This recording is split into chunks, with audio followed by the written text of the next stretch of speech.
This fighter squadron is flying faster than the speed of sound. These pilots engaged in combat miles above the Earth. It was a truly fantastic concept. But when the first F-100 Super Sabres were delivered to the U.S. Air Force in 1953, that fantasy became a reality. Until then, the only planes to have broken the sound barrier were experimental test aircraft. With the arrival of the F-100, the age of supersonic air combat had truly begun. Their arrival wasn't an uneventful one. New planes set two records, the last subsonic world speed record and the first supersonic world speed record. After 4 years of development, the F-100 ushered in a new era. Ahead lay a long, tumultuous career that would be marked by distinction and marred by crashes and controversy. Overcoming the sound barrier was a landmark achievement, and the F-100 marked the dividing line between the first and second generation of jet fighters. Because the Air Force was just reaching the 100s to give as new plane designations, the first assortment of supersonic aircraft were known as the Sentry fighters.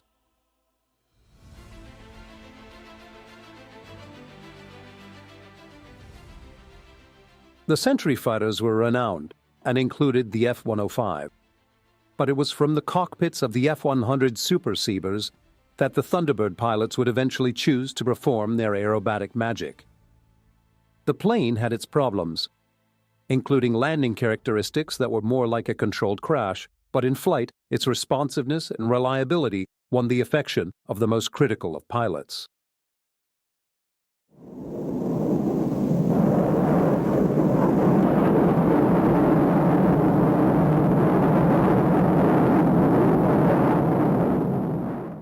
Though Super Sabre was the product of a very distinguished design team, the North American company had been quietly successful since its inception. There had been no upheaval in the company since 1935, and within this stable atmosphere, the designers were encouraged to probe the cutting edge of aviation development.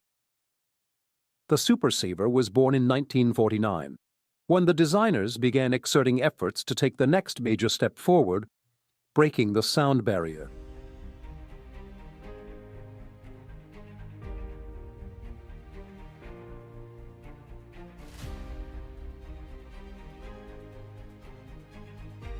By the time the F-100 was developed, North America prided itself on having built the greatest fighters of World War II and Korea. Opinions may differ, but the two aircraft in question, the Mustang and the Sabre, would certainly be contenders for the title. As the third fighter from the stable, the F-100 faced the challenge of living up to this legacy. The company's first fighter was a classic. The P-51 Mustang was truly a legend. It had firmly established the company's name in the world of combat aircraft construction. In the European and Pacific theaters, the Mustang made its mark as a superb escort and attack aircraft. The first flown in 1940, it stood at the end of a long line of propeller-driven fighters and was one of the greatest ever flown. But the P-51 remained in service after World War II, overlapping into the developmental age of early jets. It was still in service in large numbers during the Korean conflict and was a mainstay in the ground attack and support missions. North American built over 16,000 P-51s. This massive success with their first fighter project served the company well. It established them as a producer of the first-class fighters, chilled the company coffers, and set them up to make their next series of design studies. North American was ready to step into the jet age. It did so with two new planes, the FG-1 for the Navy and the F-86 for the Air Force. By far, the more successful of the two was the Air Force F-86, thus Sabre. By this time, the company was so confident that the F-86 was delayed for over a year, as the company designers sorted out the problems of giving the plane swept wings and a tail. North American stability and prosperity allowed for that kind of risk-taking. and the resulting aircraft richly repaid the company's investment and patience. Sabres went into mass production in 1949, arriving just in time for their baptism by fire in Korea. The F-86 first went into service in Korea in December 1950. By that time, the Air Force had to run into stiff opposition from MiG-15s, which were also clearly outperforming their American jets. In mortal struggles over the Korean landscape, the newly arrived Sabre established combat superiority over the Russian plane. Better training and tactics, along with technology, for what really carried the day.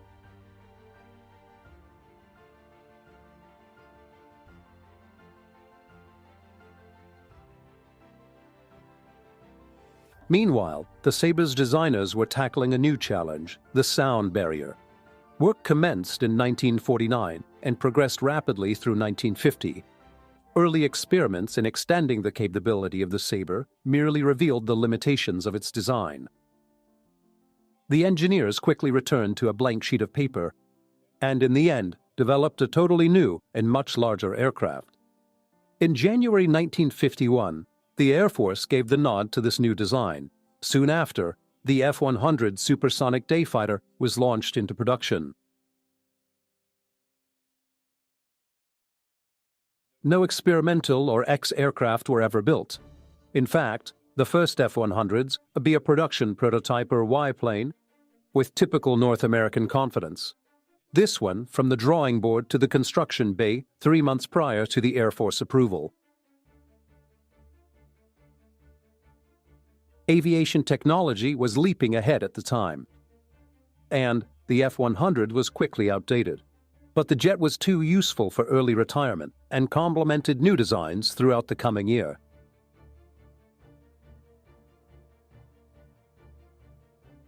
The Sentry fighters were the core of the U.S. air power for many years. They represented an enormous commitment to advanced technology and immense capital investment. Their development was a construction and reflected revolutionary advances in aviation theory and practice. They became the testing ground for innovations in many fields: aerodynamics, materials, methods of machining and construction, engines, avionics, navigation, and fuels. All the changes were unlimited to technology. There was also a revolution in tactics and arms. Chief among these were developments in missiles and nuclear weapons.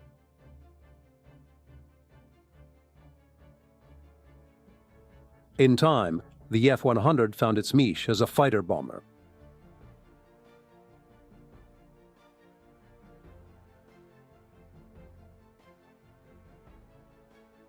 At the outset, it was designed as an air superiority fighter, but soon gained multi-role capability.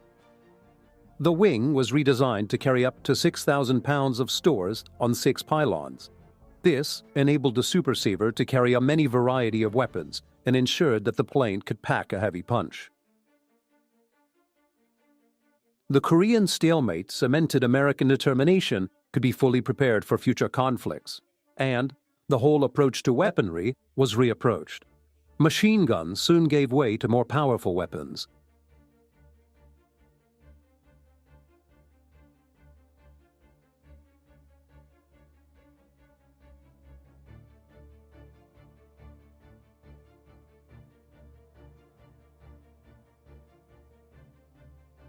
Some theorists predicted that the unguided bomb would soon be replaced by missiles. The idea spread, and a number of F-100Ds were altered to accommodate the bullpup tactical air-to-surface missile. This weapon of the future was guided by the pilot with the cockpit toggle. Like early versions of many things, it wasn't terribly effective. Experience would show that the unguided bomb held a considerable cost advantage over complex missiles. The new weapons also proved to be too expensive for widespread use. Still, the relative accuracy was considered essential in some combat situations.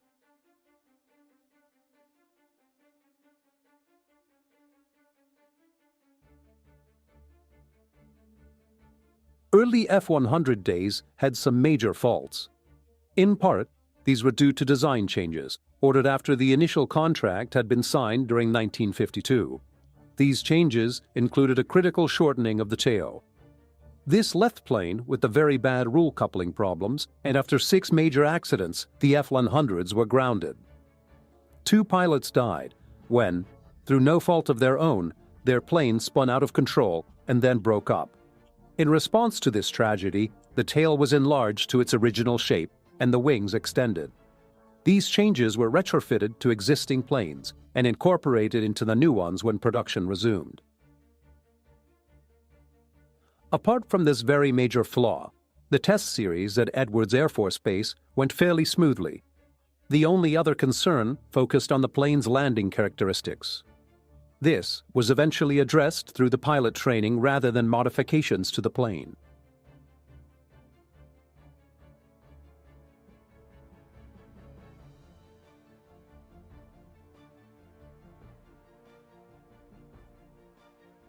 Experiments in zero-length launch were also conducted at Edwards.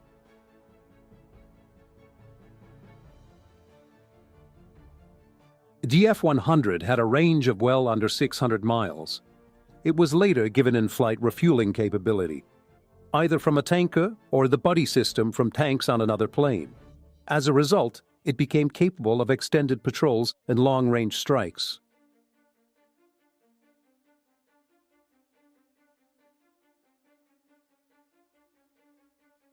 "203 F-100As were built, the first 70 being delivered before the roll coupling problems were corrected. Fixing this delayed the program, and it wasn't until the spring of 1955 that production resumed. By that time, the upgraded F-100C was undergoing tests. The B designation had already been committed to a version intended to fly faster than twice the speed of sound.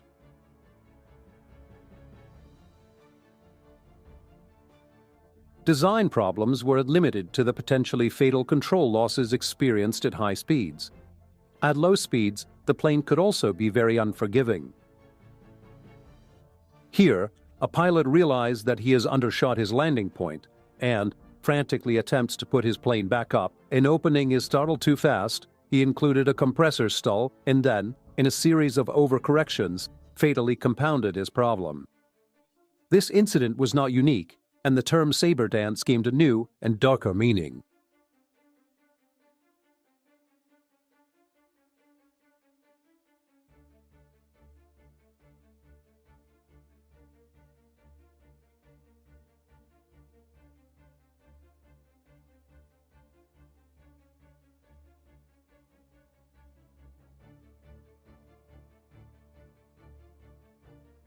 The F-100 design was not necessarily flawed.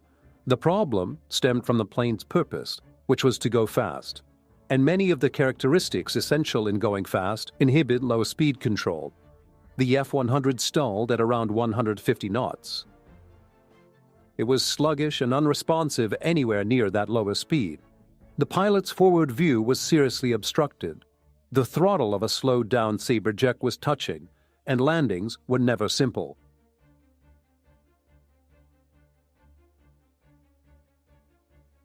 In the end, the F-100's low speed control problems were never fully corrected. It was just another deadly possibility that the pilots had to learn to live with. Training, experience, and the instinct for self-preservation kept the accident rate down. And most buyers found it safer to strain the undercarriage in high-speed landings than to meddle with the F-100 at low speeds.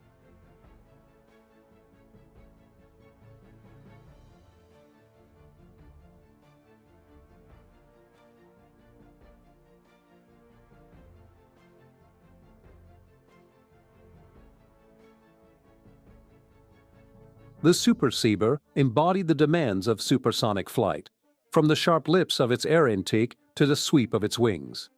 Even stationary F-100s gave an impression of speed. There were many innovative touches about them. Fully pivoting slab horizontal tail surfaces were positioned as low as possible on the flattened belly of the fuselage. There were no outboard flaps. Instead, a system of leading-edge slats were employed.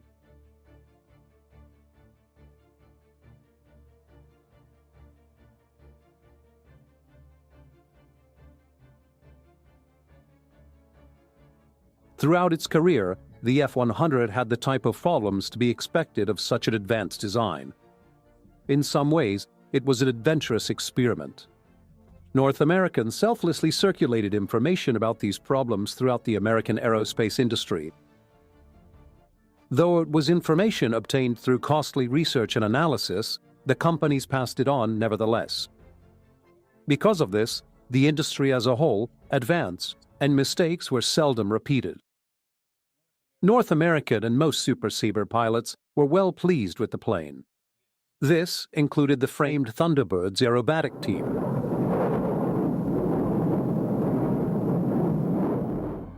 This loyalty went very deep. Once, they were issued replacement F-105s, and finding these not up to par, promptly returning them to their Super Sabres.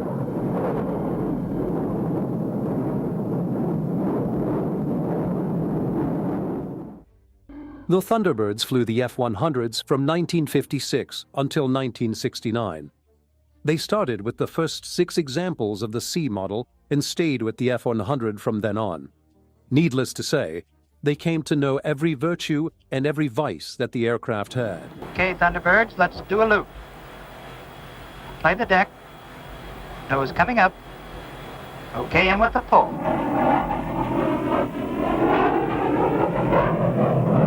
Right on in.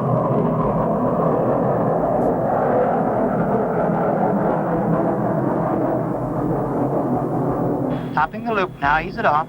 Let it float a little. All right, back in with the pull.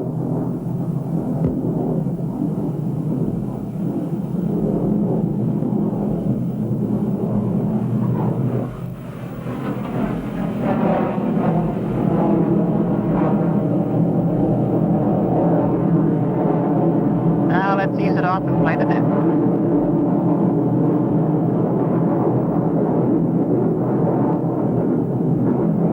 Smoke off now.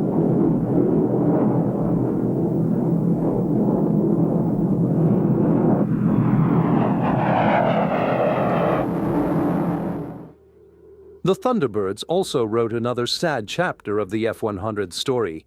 After a crash, during one of their air shows, investigators turned up fatigue problems in the wings of the plane. It is suspected that some of the Super Sabres that went down in Vietnam may have lost due to the same flaw. This diagnosis led to immediate remedial action, saving other pilots from a similar fate.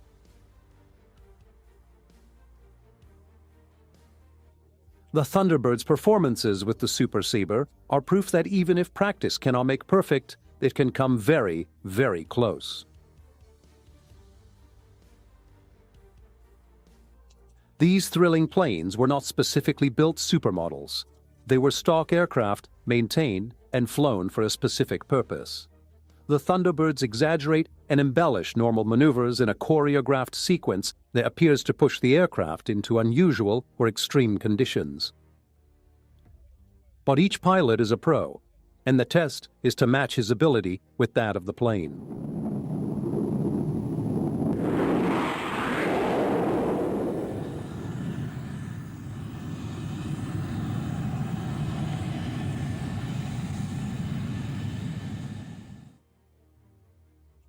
Because of the high accident rate, a 2-seat version, the F-100F, was developed to familiarize pilots with the plane. This effectively transferred the bulk of the accident rate onto the trainers. The F model suffered heavily. Over 1/4 of them were lost in non-combat mishaps. Each airplane imposes its own demands upon a pilot, and the F-100 was the first of a new breed. Because of this, all personnel transferred to it were given an extra intensive training. With the revolutionary advance to supersonic flight, pilots needed to start training all over again, because jets not only greatly increase speeds, but they drastically reduce the pilot's room for error. In combat against Japanese Zeros and North Korean and Chinese MiG-15s, the American military learned that advanced pilot training and tactical discipline can overcome technical disadvantages. The Zeros and MiGs were superior aircraft to many of those pitted against them, but they were frequently outperformed because of their pilots' limited skills. But when an advanced pilot is put into a superior plane, the road to survival and victory is a more certain one. This is what the United States did with the Sentry fighters and their crews.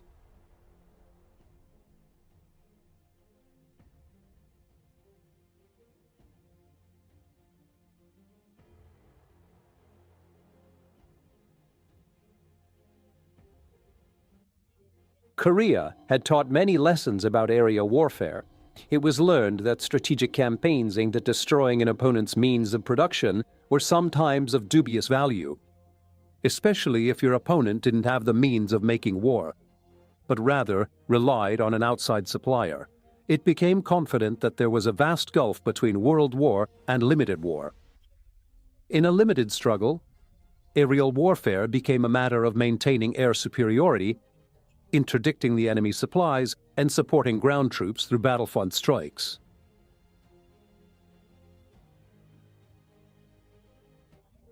The F-100 became more and more a tactical fighter bomber.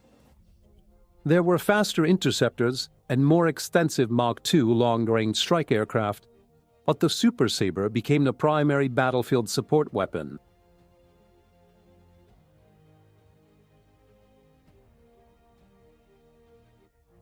Only 203 of the Interceptor A models were ever built.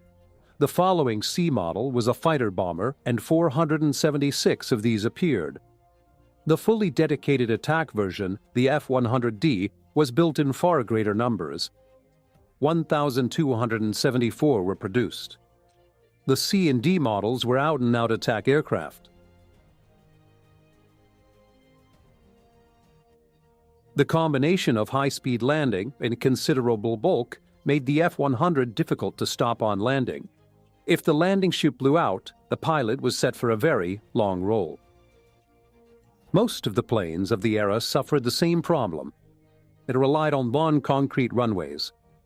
It was just another thing that the fighter pilots at the time had to accept as a part of the job.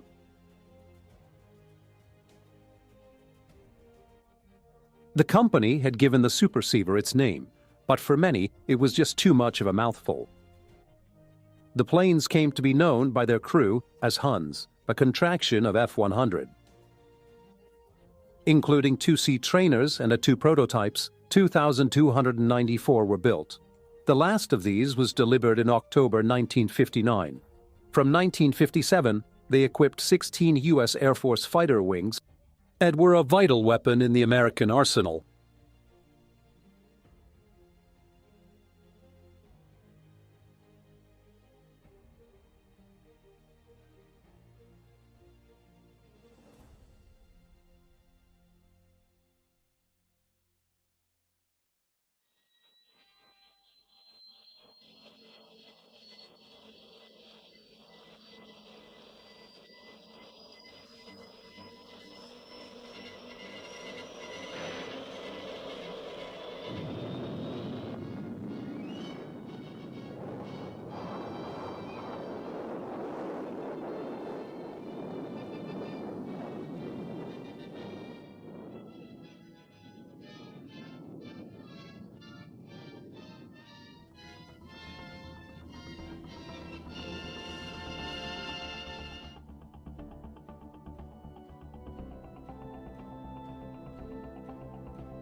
The limited speed of the F-100 design, around Mach 1.25, prompted a redevelopment effort to make a plane that could approach Mach 2. Features were added to gear the aircraft for tactical fighter-bomber missions. These features soon came to dominate the design and included a recess in the hull providing semi-submerged nuclear weapon storage. This innovation was actually rediscovered 30 years later and given the name conformal storage. To safely eject the bombs from this recess, the air intake for the engine was shifted to the top of the fuselage as it had with the Hun. Tactical consideration came to totally dominate the F-100B.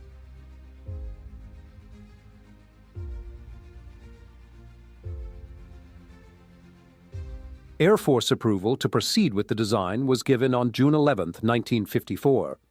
This was followed a month later by the issue of a new designation for the aircraft. The F-100D became the F-107. By that time, the changes had become so radical to the F-107A, really little had left in common with the Hun. The fuselage, in addition to its short, thin intake, was 50% longer than the 100. Like a Super Sabre, the F-107 featured many innovations, including an all-movable vertical tail surface, invariable air intake ducts. The plane had also a multitude of built-in equipment, including chaff dispensers, radar beacons, maneuverable autopilot, and computerized stability augmentation. With this avionics package, the F-107A was really a leap into the future of the electronic development. The first F-107A took flight on September 10, 1956, at Edwards Air Force Base. The test series went ahead. Though there were some minor problems evident, North American was increasingly confident that it would all be a hot seller. The 107 was in competition with the Republic F-105, which appeared to be encountering developmental problems and wasn't ready to fly. The fly-omps were postponed.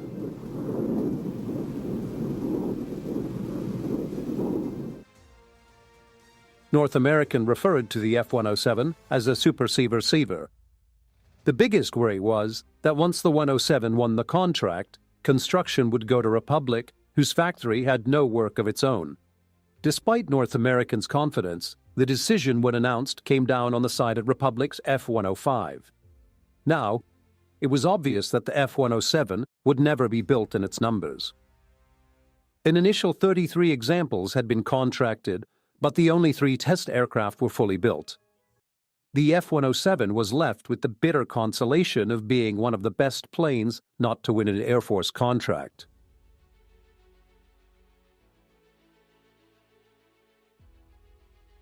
But the F-107's failure didn't negate the F-100's success, and the Super Sabre soon took its place in the front line of the U.S. Air Force. The late 50s and early 60s was a time of peace, and North America took the chance to refine the plane. The F-100B model, which introduced integrated refueling gear, carried an astounding array of non-nuclear stores. Over 75 weapons, bomb racks, ECM pods, and launchers for rockets, mines, flares, and sundry other attachments were compatible with the plane. The D had a number of significant adjustments, including the landing flaps, greater wing area, and a taller tail. Over the years, the C and D models appeared in a number of many variations. With some different cockpit layouts, 148 D models were even equipped with zero-length launch. In 1962, an extensive program was begun to standardize the existing Huns. The program took until 1965 to complete, with an average of 60 days spent to modify each plane. But after the refit, Tactical Air Command finally had what it wanted: a fleet of advanced combat-ready F-100s.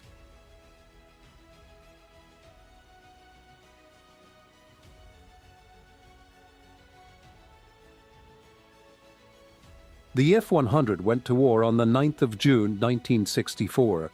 Sent to strike a target in the tiny nation of Laos, 8 pilots flying F-100s attacked a path to Laos' stronghold at a reprisal raid.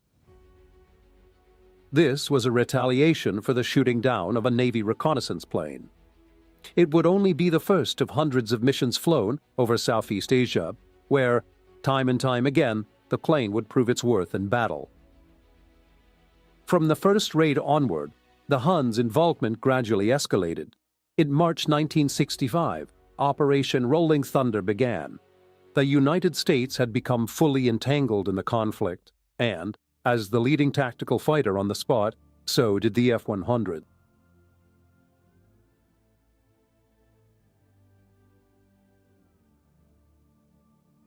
Vietnam lacked landing fields of jet-powered aircraft, and the U.S. rapidly began building new installations. These included new bases at Vienois, Sen Rang, Phuket, and Tua. All would see immense Super Sabre activity in the years to come.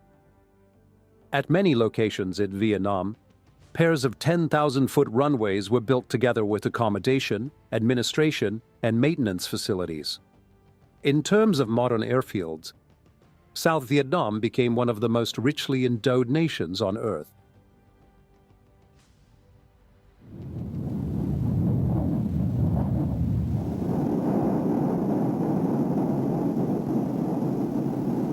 At the peak of their deployment, 490 F-100s were operating from South Vietnamese bases. Other units were stationed in Thailand. Aircrafts and units were rotated so that the most of the Air Force's Sabres saw action at one time or another. Even the two-seat traders arrived on the scene to be re-equipped as the first Wild Weasel aircraft. They would soon be wreaking devastation on enemy anti-aircraft installations.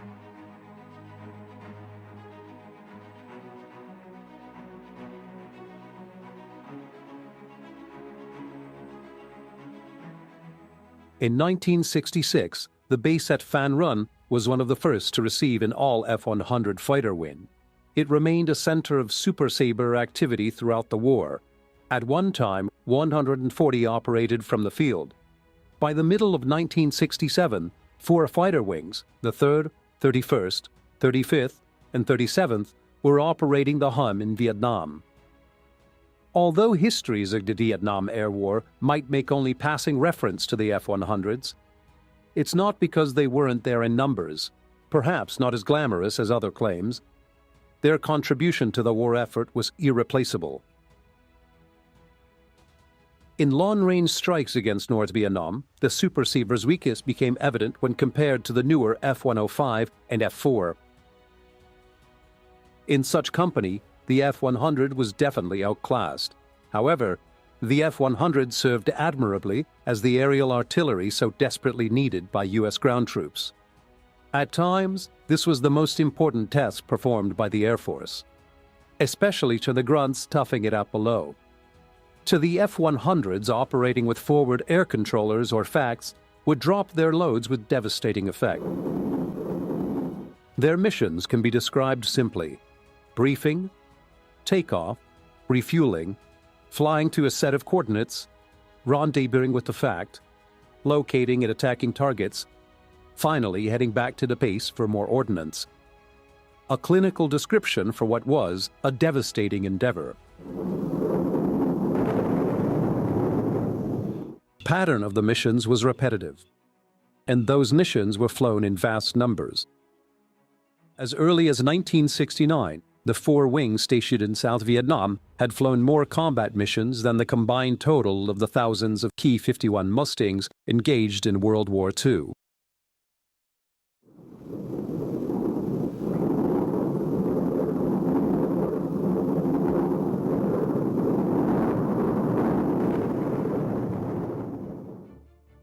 The intensity never let up, and airfields in South Vietnam became the busiest in the world. In January 1967, figures for the base at Vienna's showed 65,000 takeoffs and landings. This translates to 1 every 42 seconds for 31 days. Many of those were F-100s. In light of this, the word busy takes on a new and fuller meaning. As soon as the plane arrived back at base, a de-arming crew cleared the guns and reset the safety pins. Only then could the flurry of maintenance, fielding, and rearming begin. With the crew chiefs checking and rechecking the plane during the process, they were quickly readied for the next action. In practice, the Huns would fly 2 missions a day. Operational readiness figures achieved by the F-100s in Vietnam sometimes registered above 95%, which was a credit to the planes and their crews.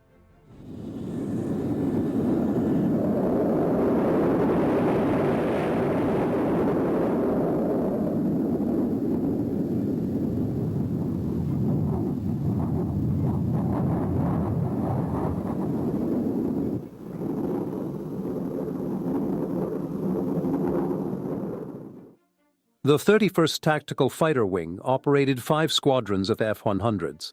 This meant that its base, Tiwa, had the highest concentration of Huns in South Vietnam. In addition to its 3 regular squadrons, 2 Air National Guard squadrons were attached to it.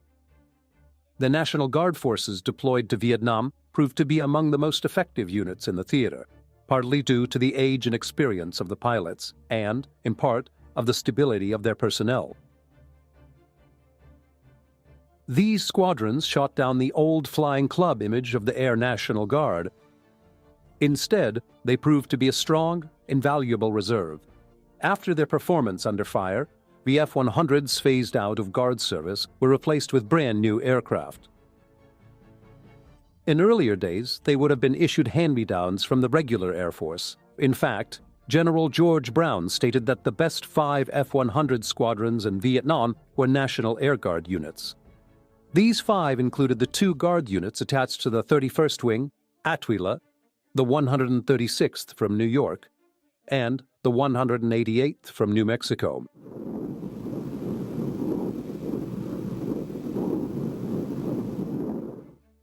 Tiwa was another of the new bases begun in May of 1966. By November of that same year, F-100s were operating from the airstrip there. Its temporary aluminum matting runway was still in use long after a concrete runway was laid beside it in 1967. The installation was finally abandoned in mid-1970.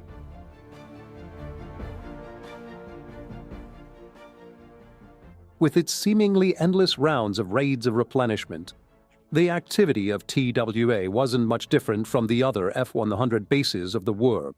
The 31st brought with it about 110 aircraft. 44 National Guard planes were later added, making a total of over 150 Huns. Day and night, the routines at the base went on, with the men working the minimum of 6 days a week to keep up with the deadly rotation of strikes.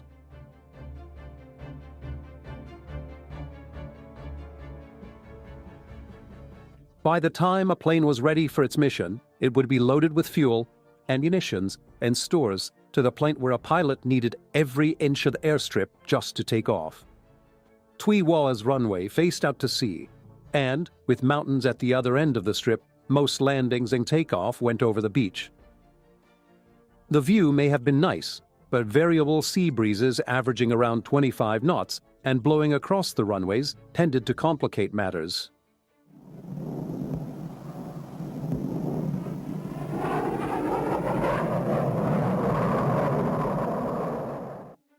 F-100 missions fell into 2 basic categories: planned strikes perceived by extensive briefings, and combat emergencies, responses to urgent calls from help from forward air controllers or Army units.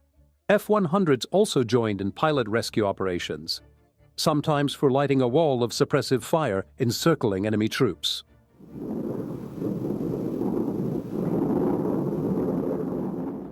The aircraft was fast, and its bases were spread over all of South Vietnam. Planes would often be in the air and over a target within minutes. Sometimes, the men on the ground would call down strikes at only 50 yards from their own positions. This is a tribute to the planes and their pilots, because the grunts on the ground would have to be far more wary for any calling of help, if the Super Sabres hadn't established a solid reputation for getting there fast and hitting only what they shot at.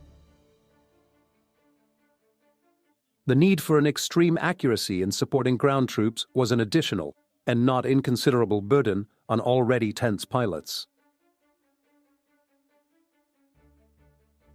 Vietnam was a major testing ground for U.S. military hardware, and some of it turned out to be terribly inadequate. The Bullpup missile was a case in point. Against entrenched targets, the Togo-controlled Bullpup wasn't much more than a nuisance, even if their aim was true. And they were less than a total success against reinforced bridges, which were just the kind of target most likely to justify their expensive use. They may have represented the cutting edge of technology one time, but in battle, they proved to a lack of cutting edge of their own. Some of the smart weaponry that showed up later was far more effective and represented a revolution in weaponry that few could have envisioned.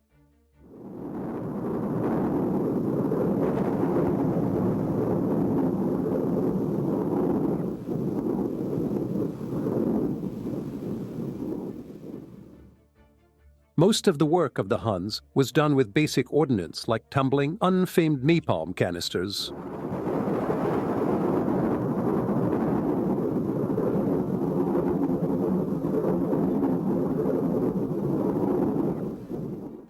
And 500 and 750-pound iron bombs of World War II design.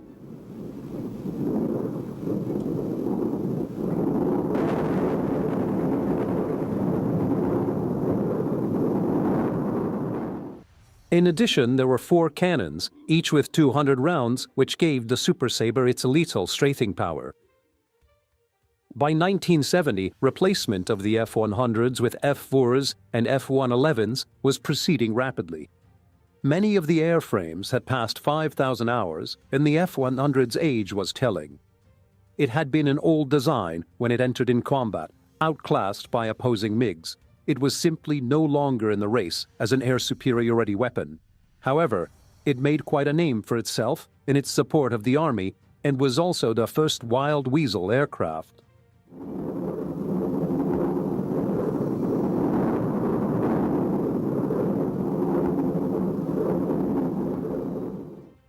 As the war drew to a close, the F-100s left Vietnam unit by unit. The last of the 35th Tactical Wing F Thang Reng disappeared in July 1971. Huns flew 360,283 sorties in Vietnam, more operational sorties than any other type in that war. 243 of the planes were lost, 198 of those in combat.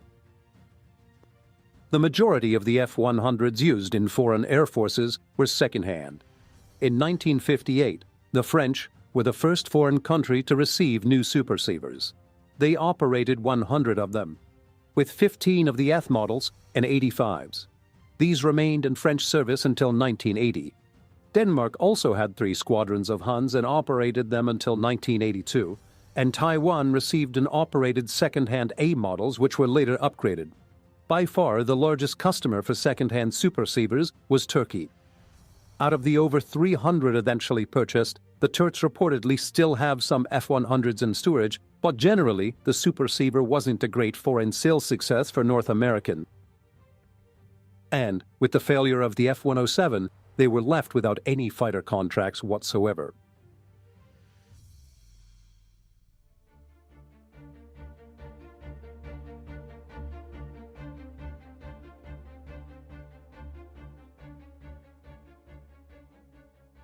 But North American didn't give up on the fighter-building business. On the contrary, they were already working on the Mach 3 F-108 Rapier, which, like the XK-70 Valkyrie, was to be another step into the future.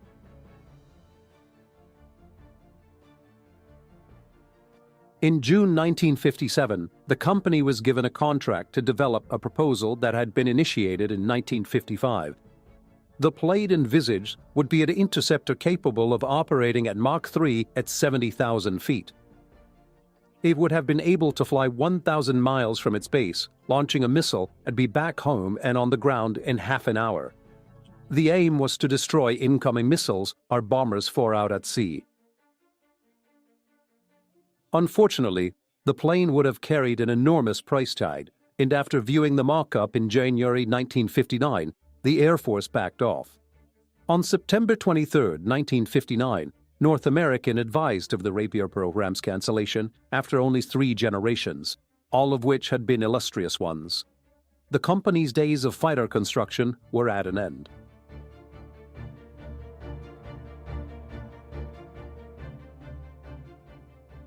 After Vietnam, Huns remained in service solely with the National Guard, and by 1972 had completely phased out of the Air Force use.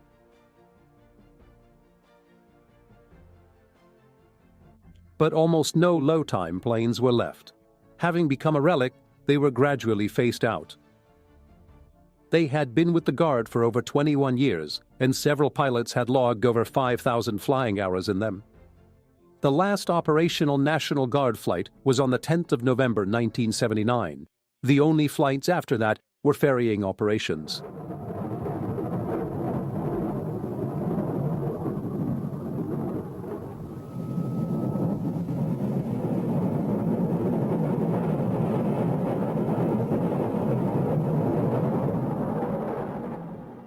The F-100 is now a thing of the past.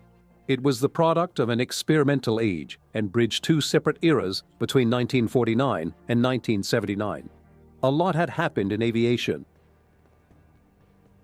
The plane had gone from the world record holder to a non-contender even before its production cycle was over. And although it had no fancy avionics, pilots grew to love it both for the plane it was and for the hard lessons it taught them. Among old Hun jockeys, there is little dissent about what it's worth. At one time, the subject of considerable doubt, the Super Sabre ended its career with a proud reputation, and with the distinction of its performance in Vietnam. That reputation is sure to live on for a very long time. The origin of the Vigilante program can be loosely traced to an event that would become America's answer to Pearl Harbor. On the afternoon of April 18, 1942, Jimmy Doolittle and his crack volunteer group prepared to embark on a surprise attack on Tokyo. This was no ordinary air raid. The attack was to be carried out by 16 Army Air Corps bombers. As the carrier plows through heavy seas, one bomber after another soars from the flight deck, pointed for Japan.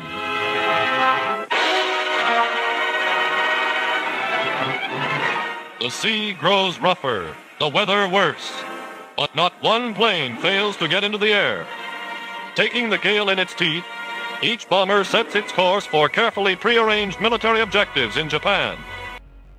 Deployed from an unlikely airstrip, the USS Hornet, the events of that rainy afternoon were unprecedented, not only because of the unique inter-service cooperation, but it proved that a Navy carrier was an effective platform for long-range bombing.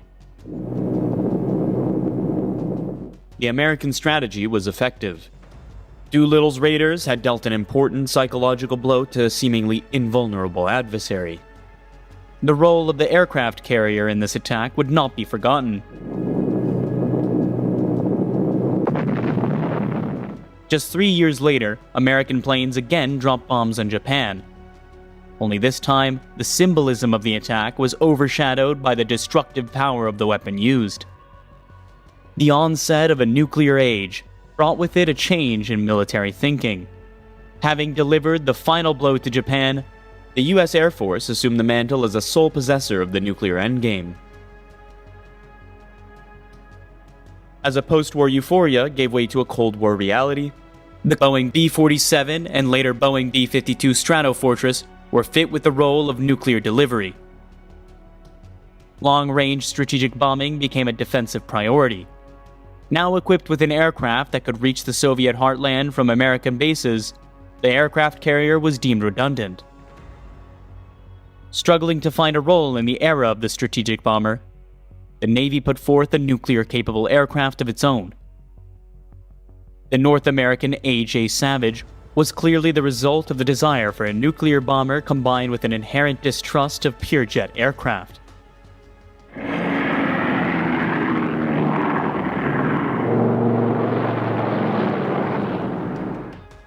The two propulsion engines provided the security of low-speed carrier operations, while a single jet engine mounted in the center of the fuselage provided the speed, with two turning and one burning. The Savage was a clever hybrid. However, by the time it reached the carrier decks, it was already becoming obsolete. By 1949, the Douglas Company had begun developing its jet-powered follow-on, the A-3D Sky Warrior. When the Navy ordered the Douglas Sky Warrior in 1949, it was clear that pure jet propulsion was gaining thrust aboard carrier decks. Like most early nuclear bombers, the Sky Warrior was a massive plane. 76 feet in length and 72-foot wingspan made it the largest plane ever to be deployed from the deck of a carrier.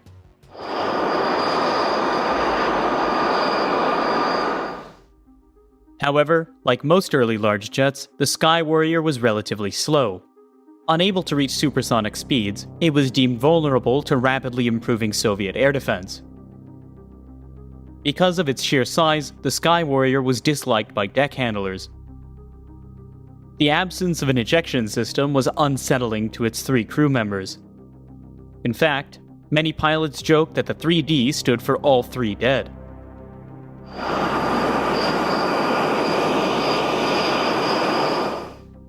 While the Mammoth Sky Warrior assumed the more passive roles of electronic warfare and tanking, the Navy set out to find a nuclear bomber that would go faster than ever before. At the North American Aviation Plant in Columbus, Ohio, the challenge of creating a new nuclear bomber was given full priority. Headed by Frank Compton, the Columbus designers took the initiative in preempting the Navy's request for a new bomber. Beginning with sketches and slide rules, the small group delved enthusiastically into the uncharted waters of the aerodynamic unknown. By 1954, the implications of technological growth had a profound effect on the American bomber tactics. Advancements in radar-guided surface-to-air missiles had all but nullified the safety of high altitudes. With this in mind, the Navy conducted a secretive mission to explore the alternative to a high-altitude nuclear attack. On this mission, an AJ Savage would take off from Spain, fly all the way to Paris, and back. Under the French radar, the plane was never detected. The implications of a low-altitude penetration for nuclear delivery were noticed by the engineers of Columbus. This low-altitude requirement was not incorporated into their initial design, which was dubbed the North American General Purpose Attack Weapon, or NAGPA. We initially designed a low-altitude version with all of the systems in it, the inertial navigation, the automatic systems, we had the rocket engine in it, and all of those things. And we called that the NAGPA, and that was presented to the Navy in 1953. So the Navy studied it. It was our own unsolicited proposal, and they thought, well, that's a good idea to do all of those things, which we ended up doing in the Vigilante, but they said, how about making it supersonic? So we packed our bags and went home for about a year, and then came back with a supersonic version, which is the present-day Vigilante. The North American design was dubbed the A3J. The intended role of the A3J was simple. It would penetrate the Soviet heartland, bringing with it a nuclear bomb. Its blazing speed would be the key to its survival. The quest for higher speeds resulted in an airframe like no other at the time. North American test pilot Ed Gillespie remembers his first impressions of the Vigilante. In those days, we always felt if an airplane looked good, it was going to fly good. Well, the Vigilante certainly looked good. It looked like it was going Mach 2 and it was sitting on the deck. I couldn't believe that our engineering staff could stuff all the goodies in it that they finally did and still make the airplane carrier suitable or have the range of the legs that we finally ended up with. But it was such a good-looking airplane, and it still is to this day, that you just wanted it. It was a Cadillac of the fleet. The Navy's requirements were stringent, to say the least. The Vigilante needed to be launched from a carrier with zero headwind, yet it also needed to cruise beyond Mach 2. Aerodynamically, this was a contradiction. The lift required for the carrier takeoff suggests the need for larger wings. However, larger wing areas prevent the plane from reaching high speeds. Engineers cope with this dilemma by making the wing much thinner than was generally accepted. It was argued by some that the aerodynamic compromises put forth in the Vigilante were drawbacks created by an overly stringent Navy. After all, since the aircraft carriers are generally moving, it would be extremely rare for a plane to be catapulted with zero headwind. This requirement was later relaxed, but not until after the engineering staff had taken extraordinary steps in making a flexible airframe that would revolutionize the way military aircraft are designed.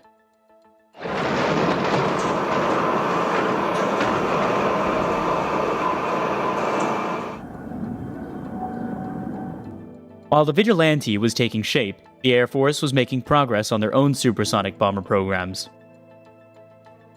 Aircraft evolution during the Cold War was rapid. The mighty B-52 was soon to be outperformed by the B-58 Hustler. The Hustler was not only supersonic, it could fly at Mach 2. However, just as the Hustler was entering service, the Air Force began the quest for even higher speeds. Here, at the North American Aviation Plant in Palmdale, California, a new airplane was taking shape. The B-70 Valkyrie promised to be the fastest bomber in the world. The Strategic Air Command was enamored by its potential. By 1964, they would have a bomber that would be impossible to catch.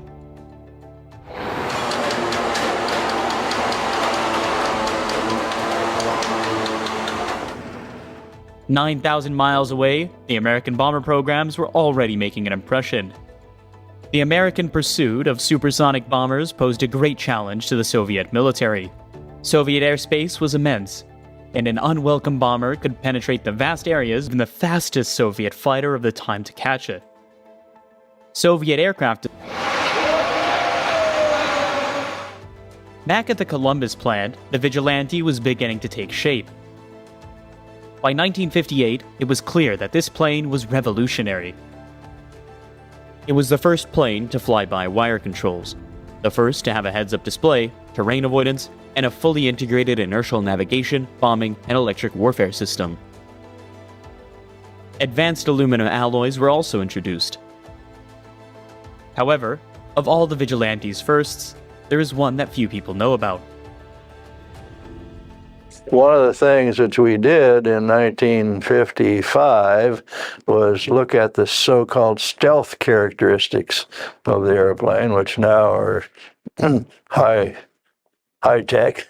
And we checked the airplane. We built a range out here on the airfield where we could put a model and we could rotate the model. It was a copper screen model, and impinge radar signals onto it and measure the feedback. So we would rotate the model, and we actually designed the airplane so that its radar reflectivity was concentrated at 2 points off of each side of the wingtips. And of course, when you're flying by something, why, you get a flash, but you don't get a large response.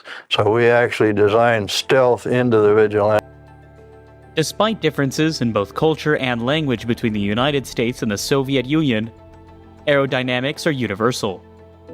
When different engineers independently strive for a similar requirement, their conclusions will also be similar. Therefore, it should come as no surprise that as early as 1958, the same year that the Vigilante first took to the air, Soviet engineers were filmed studying a model similar in design to that of the Vigilante. Despite the work done by Soviet designers on their own, it is likely that Columbus, Ohio frequently became the unofficial host of the KGB agents. It would be hard for them to miss the sleek American bomber sitting out on the tarmac. They could have stood out here on the airport and taken pictures of it in 1958 when we made our first flight. There's really nothing covert about the Vigilante as far as its being there, and certainly the characteristics of it were secret. But the shape of it, looking at it, so I'm sure they had plenty of people, which they had all over the world, standing out here at Columbus, taking pictures of every airplane. Nikolai Matchuk and Lev Shalengaya of the MiG Design Bureau were put in charge of the Soviet answer to the American bombers. An interceptor needs to be faster than the plane it chases. Therefore, MiG designers began the ambitious construction of a fighter that could push beyond Mach 3. This daunting task faced by the Soviets was aggravated by the progress being made back at the States. On the last day of August 1958, North American test pilot Dick Wenzel took to the air over Columbus.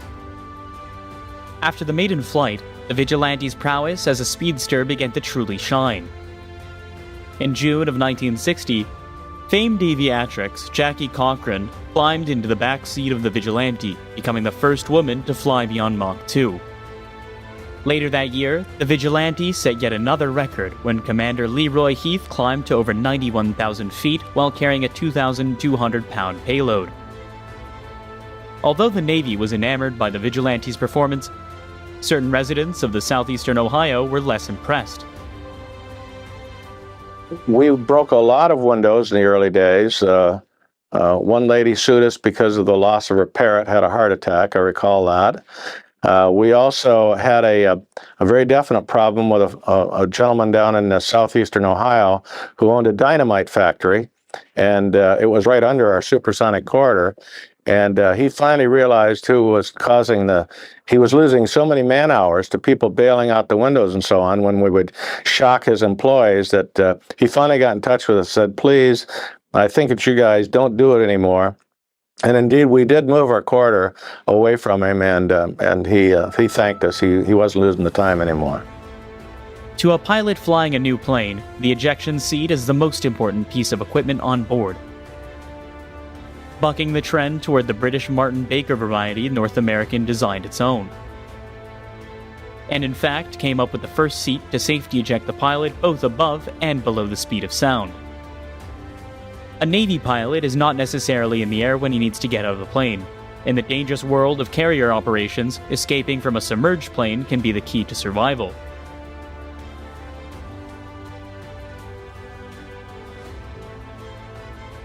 Dramatic footage shows both crew members successfully ejecting at zero altitude, however the system was not error-free. One time, I was flying at 42,000 feet on a first production flight, and a misrigged canopy, and this is the only time it ever happened, I might add, suddenly blew off. I lost my canopy at 42,000 feet at 1.42 Mach. And of course, it was stunned me. It just explosive decompression. I was alone. Explosive decompression. And when I realized, I thought I had ejected. But seconds later, I realized I hadn't. I throttled back, speed brakes out. My visor was down fully. My mask was on very tight. Of course, explosive decompression kicked it out.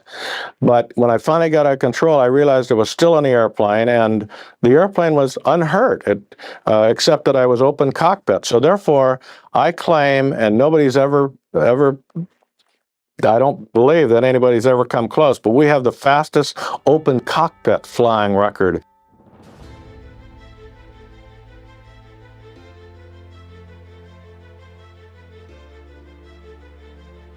At the beginning of 1961, 2 Vigilantes were moved from Columbus, Ohio to Kirtland Air Force Base to begin the program's most difficult and complex series of tests, on delivery. The method employed to release a bomb remains perhaps the most bizarre chapter in the Vigilante story. Instead of dropping bombs like a conventional bomber, the bomb was ejected straight out through an opening in the tail of the plane.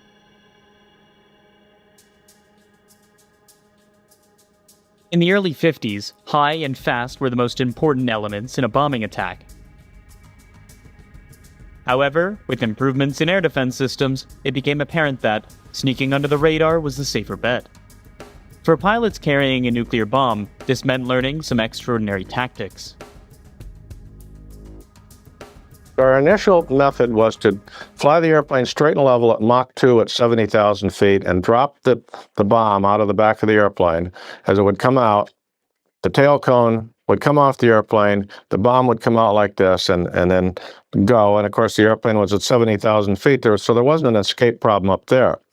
Later on, of course, then we also decided that we could come in low, right on the deck, and pitch and automatically or manually program the airplane up and to about a 40-degree attitude where the bomb would then come out.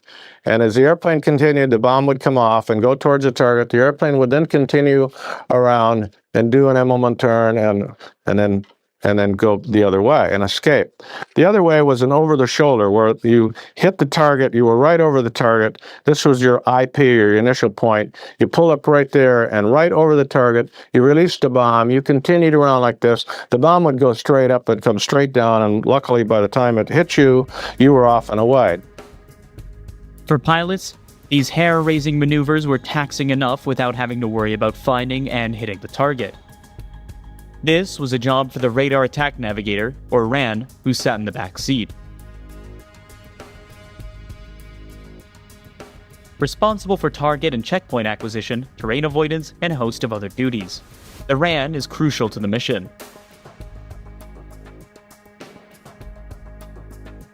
the fact that the RAN, or the radar attack navigator, was in a compartment completely isolated behind the pilot with no front view meant that you had to work very hard at coordinating the mission, getting your cockpit-to-cockpit chatter down to where it was both brief but informative.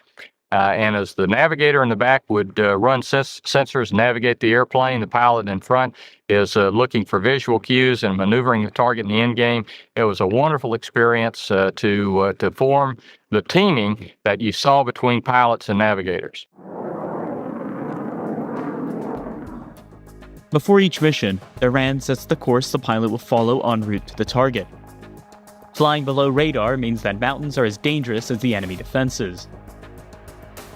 This is especially true at night or in poor weather. Former Vigilante pilot Captain Joe Dyer is well aware of the importance of the man who sat behind him. Well, I think the RAN that is responsible for me being here today was made up for one of those lapses in attention. I was a young aviator. We were flying low altitude and high speed, and after a few hundred hours, you got too comfortable at doing that. And I was looking down at a chart or my kneeboard card. The nose of the airplane dipped a little bit. The guy in the back seat says, "Hey, Joe, watch your attitude." I looked down 50 feet. Recovered, nighttime, by the way. I gently recovered. Didn't say anything about it, but my knees were knocking in the front, and I remember thinking as we turned to the next target and the navigator was talking to me, "Gosh, you ought to be quiet. You know, you're almost dead back there." During an attack, checkpoints such as islands or mountains were displayed on a television system. Such checkpoints were used to ensure the pilot was keeping true to course. Because onboard radar defeats the purpose of trying to remain invisible, the navigator was given a state-of-the-art interior navigation system that provided him an accurate reading of his location, without betraying his position.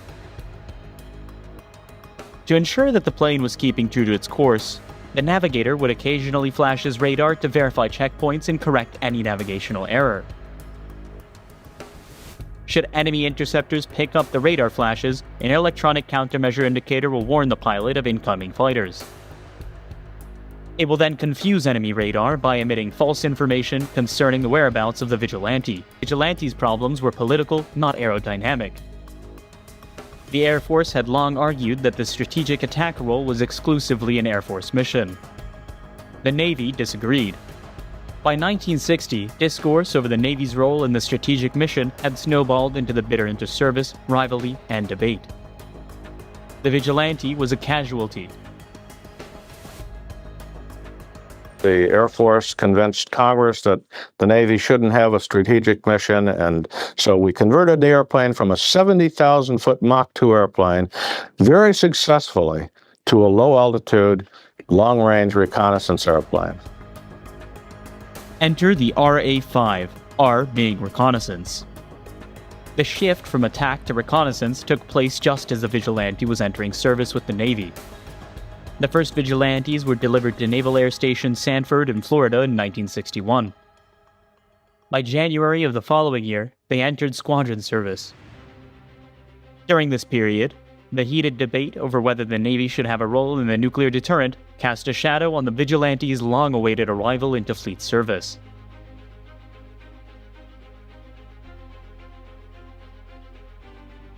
Anticipating that the Air Force would get its way, the Navy recognized its potential in a very different role. The Vigilante was well suited for the role of aerial reconnaissance. Fully loaded with cameras, the recon pilot's only defense is speed. Capable of blazing beyond Mach 2, the Vigilante was clearly fast enough for the job. However, even more important than speed was the fact that it could be launched from a carrier. Unrestricted by the diplomatic and logistical problems encountered when operating from foreign airfields, the Vigilante gave naval intelligence an eye in all corners around the world. This airplane carried a fixed focal length cameras from 3 inches out to 12 inches, had an 18-inch panoramic camera that would let you stand miles offshore but still get excellent photography of areas of interest. It was also an all-weather machine because it had in that canoe underneath the airplane a side-looking radar or an image-forming radar that would go through clouds, that would bring back image quality or reconnaissance quality photography. The 18-inch pan camera would give you wonderful standoff, almost the quality of today's space cameras, in that you could read a license plate in downtown, probably still classified cities, coastal cities at great distance. In 1964, the first reconnaissance vigilantes joined the fleet. During this period, the Cold War was again heating up, and there was no shortage of areas upon which the government wanted to keep a close eye on.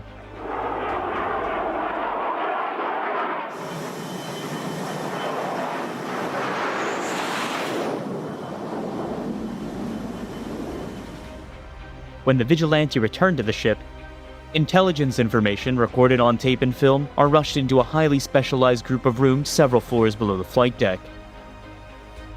This area, known as the Integrated Operational Intelligence Center, is where all the processing and interpretation takes place. The Vigilante pilots had 3 basic ways of gathering intelligence. One was to fly at very high altitudes to get a picture of activity deep within enemy territory.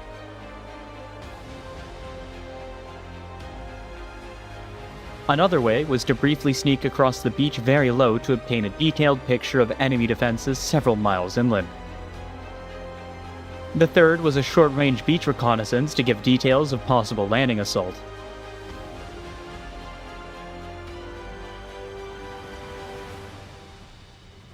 All of the sensory data, whether optical or non-optical, was correlated and analyzed in conjunction with each other to provide an integrated analysis of the hostile military activity. Such intelligence is then passed on to the air wing. From this information, tactical mission planning or orders of battle can be prepared and effectively carried out.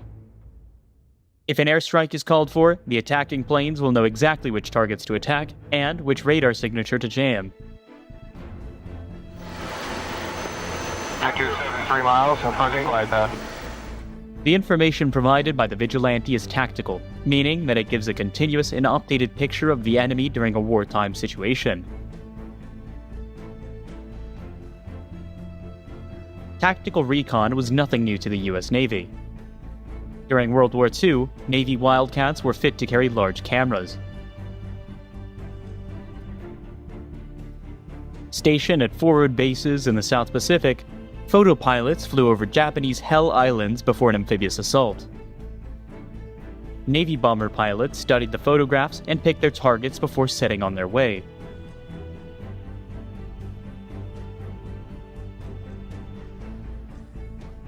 During the Korean War, aerial reconnaissance missions were being flown off the decks of carriers. Photographic versions of the Grumman F-9F Panther brought back detailed pictures of Kim Il-sung's task forces, supply depots, anti-aircraft batteries, and troop concentrations. Later in the war, these same cameras would photograph large-scale troop buildups in the north. Troops that were discovered to be Chinese. From before the Incheon landing and through to the end of hostilities, photographic intelligence proved to be a decisive factor. The prevailing notion that the atomic bomb would deter any future conflicts had been proven false. The carrier emerged once again as the long arm of the US military, and reconnaissance planes became the eye of the fleet.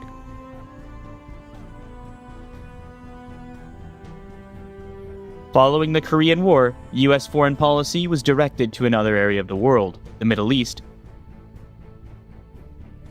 In July of 1958, civil unrest in Lebanon threatened the already precarious political standing in the region. Also, some 2,500 Americans were living in and around the Beirut area. In preparation for an amphibious landing, photographic versions of the F-9F Cougar took over the skies of Lebanon, bringing back detailed pictures of troop buildups along the Damascus Road leading from Syria. These pictures were then used to determine exactly where the Marines should come ashore.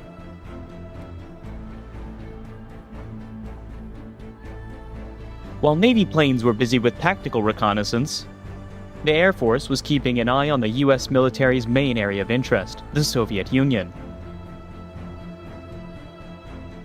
On May 1, 1960, a Lockheed U-2 took off from Pakistan on a high-altitude recon mission that would dramatically change the defense relationships between the United States and the Soviet Union.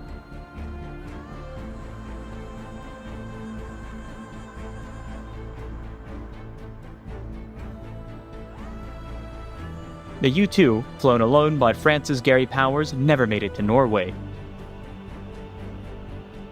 On May 5th, Nikita Khrushchev announced that Powers' U-2 had been brought down 1,400 miles inside Soviet territory. Khrushchev charged America with deliberate aggression and stated that the world could be pushed to the brink of war. The ill-fated spy flight was a diplomatic disaster for the Eisenhower administration. For the State Department, it meant apologies and damage control. For the Pentagon, however, it revealed the need for a faster spy plane.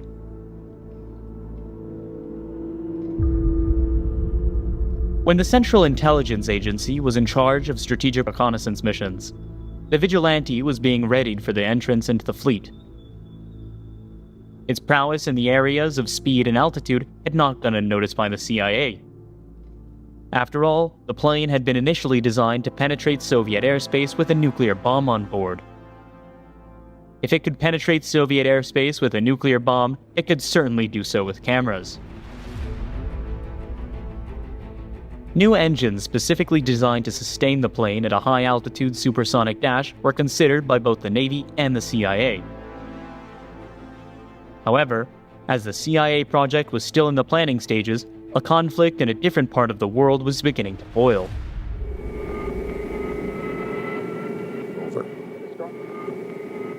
Destroyer was carrying out a mission of patrol in those waters, in international waters. When it was attacked, it replied to the attack, continued to carry out its mission today, and will do so the remainder of this week in the same waters. The President has asked the destroyer force be doubled and with an aircraft, a combat air patrol, be available at all times on call to it. And as I think you know, he's issued instructions that in the event of a further attack upon our vessels in international waters, we are to respond with the objective of destroying the attackers. On August 5, 1964, the Vietnam War unofficially began.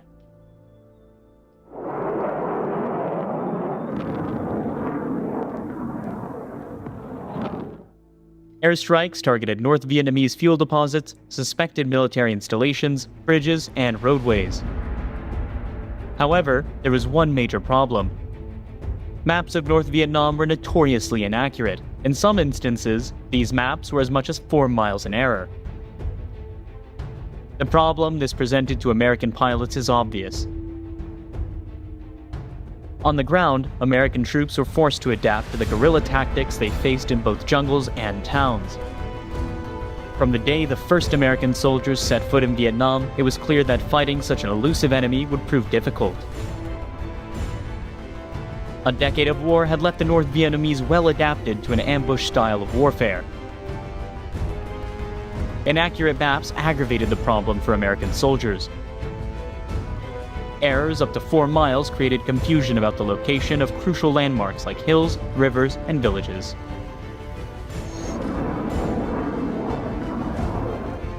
Precision is imperative in close air support. With absolutely no room for error, the need for accurate maps was never more clear. The Vigilante pilots entered the war in late 1964 aboard the USS Ranger. Shortly thereafter, additional Vigilante squadrons joined the combat area aboard the USS Kitty Hawk, Enterprise Forrestal, Constellation, and America. The first task of the Vigilante crews was to solve the problem of poor intelligence and inaccurate maps.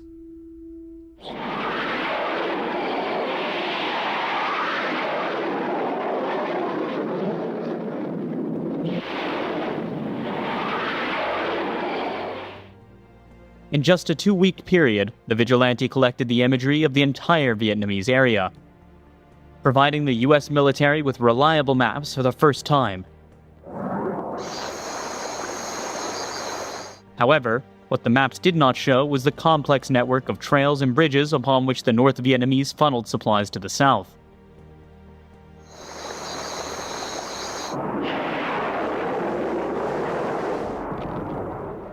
The Ho Chi Minh Trail frustrated the American military.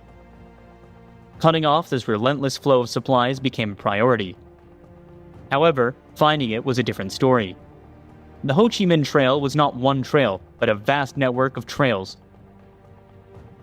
Complicating this was the fact that most of these trails were shrouded in a thick jungle canopy. Despite this, US warplanes took aim at whatever appeared to be part of this vast supply route.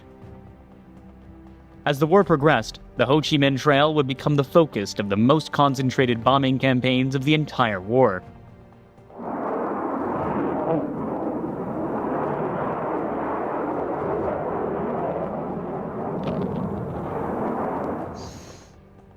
Despite the onslaught of bombs, supplies continued to pour into the south. In an attempt to reveal North Vietnamese supply routes, American planes began dumping massive amounts of what was then deemed to be non-toxic defoliant.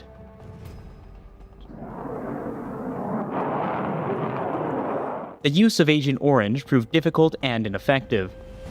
A much cleaner way of looking within the jungle canopy was carried out by the Vigilante. The infrared sensors aboard the plane could pick up heat energy from trucks or other activity in the trail.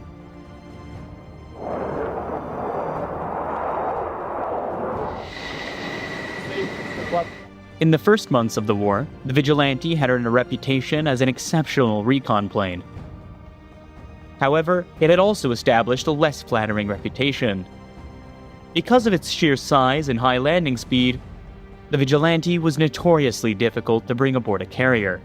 The Vigilante community was made up of outstanding aviators, but that's because we very quickly weeded out those that had trouble at the carrier. The carrier, to this day, is the most demanding aspect of naval aviation, and that's where Vigilante pilots, the successful ones, absolutely excelled. By the cessation of bombing in 1968, the Rolling Thunder policies had transformed many areas of North Vietnam into a decimated moonscape. But the North Vietnamese proved resilient, as rebuilding commenced immediately when the planes disappeared. Working in conjunction with American bombers became the primary role of Vigilante crews. Before an attack, Vigilante pilots would fly over a likely North Vietnamese target. After the bombing run, the Vigilante would again fly over the target to assess the damage. Because he enjoyed the element of surprise, the Vigilante pilot usually encountered little resistance before an attack. However, the post-strike flyover was a different matter.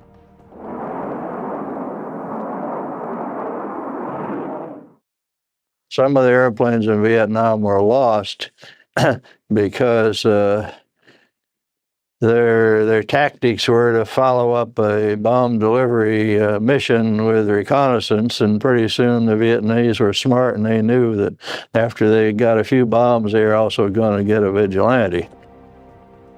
After a massive bombing raid, North Vietnamese gunners were ready at the trigger.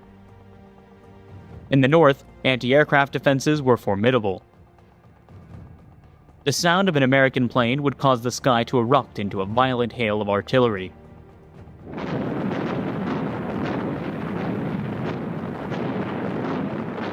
The policy of post-strike reconnaissance proved costly.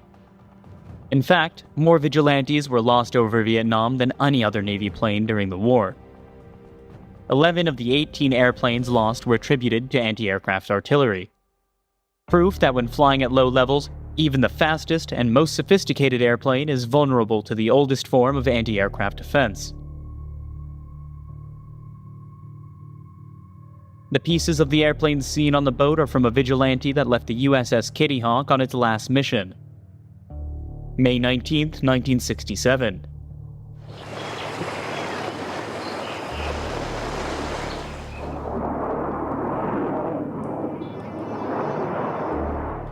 Vigilantes were flown off the decks of carriers up until the ceasefire in 1973. Designed to fly against the best Soviets had to offer, The Vigilante spent most of its career flying against a more ambiguous enemy over the skies of Southeast Asia.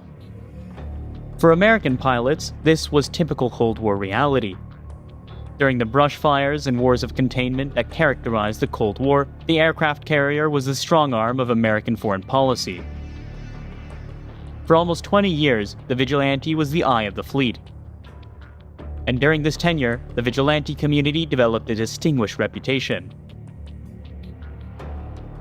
The Vigilante community really was just that. It was a small group of about a dozen fleet squadrons, one replacement air group, would service both East Coast and West Coast ships out of, first of all, Sanford, Florida. Then we moved up to Albany, Georgia, and finally down at Key West, where we finally wrapped up the show. But it was a small community in that everyone knew everybody, and we had our full collection of characters. We probably had a resident village idiot or two. We had bears with sore heads, but far and away, the community was made up of very, very professional people that epitomized what in the aviation business we call crew coordination. In 1979, the Vigilante retired from service with the Navy. Without question, it was the most effective and successful reconnaissance airplane ever to operate off the deck of a carrier. Even by standards extent, nearly 2 decades after its heyday, the Vigilante's level of performance remains extraordinary. The technological and mechanical sophistication introduced by its designers have left a distinct impression on modern aviation.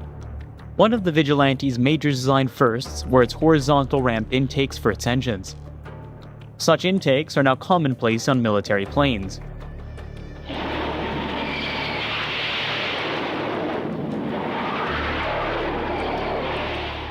One look at the Navy's F-14 Tomcat reveals how much was borrowed from the sleek design of the Vigilante.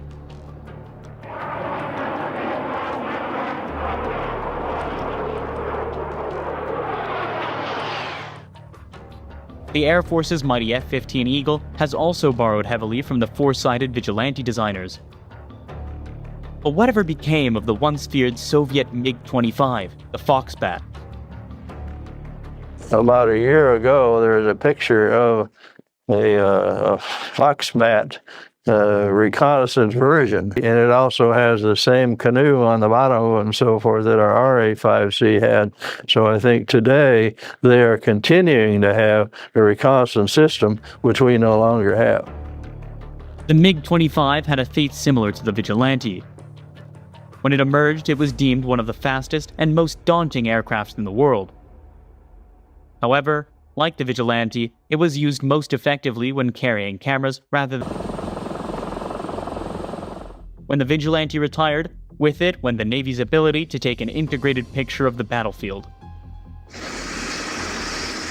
During Operation Desert Storm, it would be satellites, not airplanes, that kept an eye on the movements of Iraqi troops and Scuds. However, satellites have their drawbacks.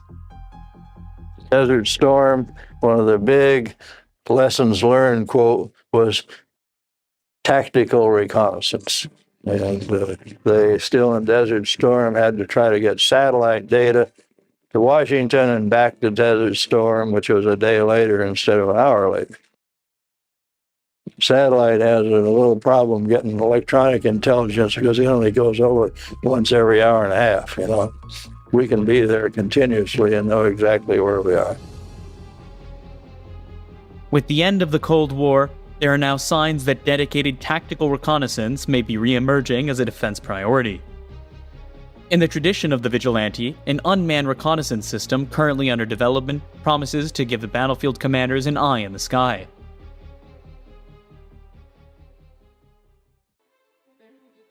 The design of the McDonnell Douglas F-4 Phantom II has surpassed 60 years. Initially intended for carrier-based operations, it swiftly evolved into one of the most significant land-based tactical aircraft in the Western world. Over 5,200 Phantoms were manufactured, and today they continue to serve in Greece, South Korea, Turkey, and Iran. Originating in the early 1950s as the McDonnell AH-1 supersonic attack aircraft, it transitioned in May 1955 into the F-4H-1 two-seat fleet defense fighter. With its Mach 2 Plus performance, the F-4 boasted an armament featuring 4 Sparrow air-to-air missiles, semi-recessed in the lower fuselage and complemented by a robust search and fire control radar. Thus, the F-4H emerged as the world's first fighter equipped with self-contained search and destroy capability.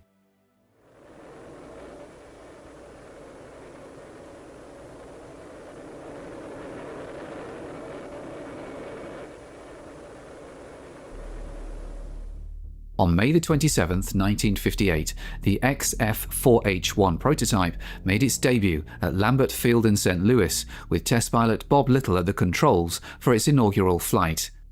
Our intention on that flight was to take the airplane supersonic on its first flight. We had done that 4 years before in the F-101, and it was certainly something to be accomplished in the F-4. It didn't work out that way. Landing gear didn't come all the way up. And on that flight, a hydraulic system failed on takeoff, so had to bring the airplane in after about 20 minutes of learning how to fly it well enough so I could land it.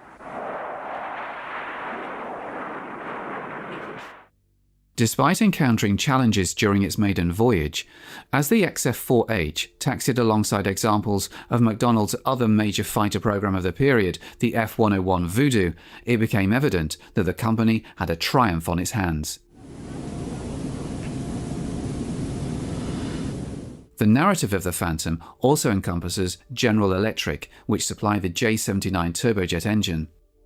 In 1951, the company embarked on developing a new axial flow engine that aimed for low weight and excellent fuel efficiency at Mach 0.9, while still possessing the strength and thrust for Mach 2 performance. To accomplish this, the J-79 incorporated innovative design elements, notably the variable stator compressor with adjustable blades and an afterburning exhaust nozzle essential for lightweight and optimal performance at very high speeds. This nozzle utilized secondary air to regulate the expansion of the primary exhaust, also serving to cool the engine, thus obviating the need for costly metallurgical solutions. Mechanically interconnected, 2 sets of nozzle fingers dynamically adjust, opening and closing to shape the exhaust for optimal balance between thrust and fuel consumption across the engine's entire operating spectrum. This innovation results in a substantial 2/3 boost in thrust, albeit at the cost of exorbitant fuel consumption.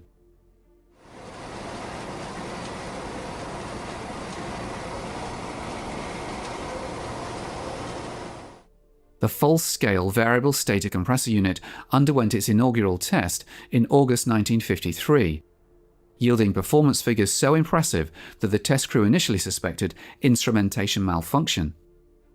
At much the same time, the afterburner was connected to a J-73 turbojet and tested with encouraging results. The integration of the afterburner with the J-79 engine culminated in the complete new engine's placement in the test cell by June 1954. Approximately 150 hours of testing on the J-79 was supplemented by an additional 800 hours on the J-73 for further evaluation. A pivotal moment in the test program occurred with the inaugural field run of the J-79 engine. Upon ignition, the test crew promptly scrutinized the instrumentation. Subsequently, with the engine throttled to idling speed, ground and flight test engineers meticulously inspected it for any signs of fuel or oil leaks and other potential failures. Once this initial examination was cleared, the engine underwent higher speed testing before being shut down.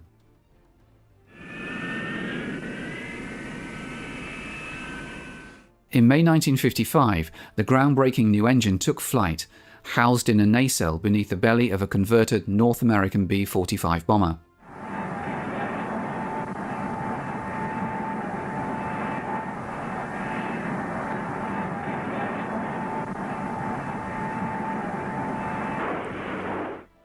Historic footage captures the modified B-45's ascent on May 20th, 1955.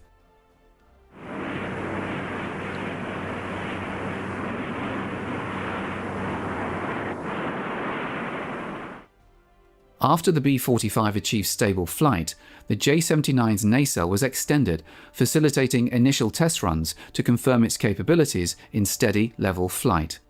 Subsequent tests included air starts, essential for any advanced engine.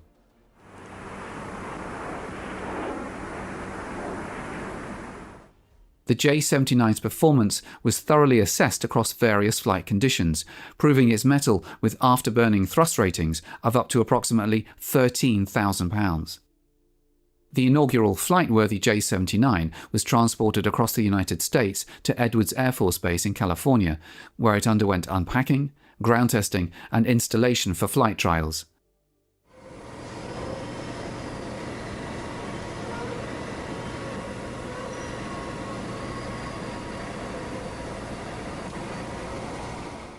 This process proceeded smoothly, with fuel, oil, and over 100 electrical connections established without major issues.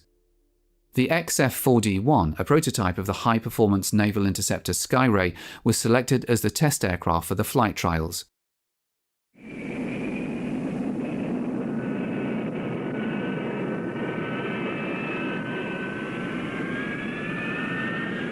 Ground runs were conducted at both dry and afterburning thrust levels to validate the fundamental installation.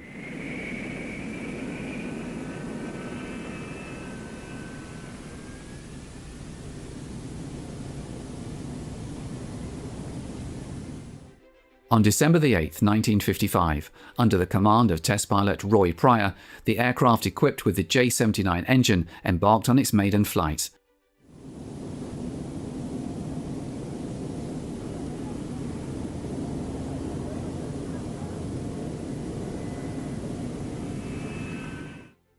Taking off downwind to maximize runway utilization, the aircraft required approximately 6 miles of the renowned dry lake bed at Edwards, formerly known as Murrock, until 1950.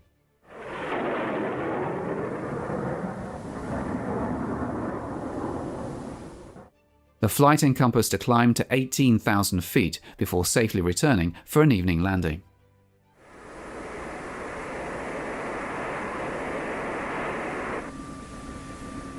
The entire flight operation exemplified successful flight testing. The J-79 was soon cleared for operational service, and early examples of the type were installed right from the beginning of the Phantom's production run. By the late 1950s, the Phantom's prominence surged, following the placement of its first production contract in December 1956. This overview of an F-4B naval model, temporarily loaned to the US Air Force, highlights the aircraft's key attributes. Positioned at the front is the pilot, with the radar officer seated behind. A ladder, visible inside the rear canopy, can be deployed to darken the cockpit, ensuring optimal conditions for viewing the radar screen. Despite being relatively spacious and conventional for the era, the cockpits are well equipped with displays and controls. Occupants are seated on Martin Baker Mark V ejector seats, engineered for safe ejections even at zero altitude and speeds as low as 150 miles per hour. Mach 2 performance is facilitated by the 2 fully variable ramp inlets for the J-79 engines. A splitter plate diverts the boundary layer of the slower moving air close to the fuselage, while the inlet ramp adjusts at speeds exceeding Mach 1.4 to regulate the shock wave pattern, ensuring an uninterrupted airflow into the engine. This system operates automatically, controlled by the aircraft's air data computer. Notably, Navy and Air Force Phantoms typically feature distinct tyre configurations. Both types of tyres boast the same diameter, but the Air Force variant, depicted on the left, showcases a broader design. This broader tyre offers an increased touchdown area, allowing it to be inflated to lower pressures, suitable for operations on the extended runways typically available to land-based aircraft. Positioned on the port side of the fuselage is a pneumatically extended ram air turbine, serving as an emergency power source to sustain essential systems in the event of engine failure. Operating down to a speed of 225 miles per hour, the turbine supplies electrical power, transitioning to hydraulic power for the landing systems thereafter. The centerline hardpoint for stores, Sidewinder tactical optical recognition carriage, is augmented by 4 substantial pylons situated under the wings. Along the leading edges of the wings are 3 section slats designed to maintain an even airflow over the wings and reduce stalling speed. This feature's efficacy hinges on boundary layer control, achieved by tapping air from the engine compressor and venting it through the depicted slots.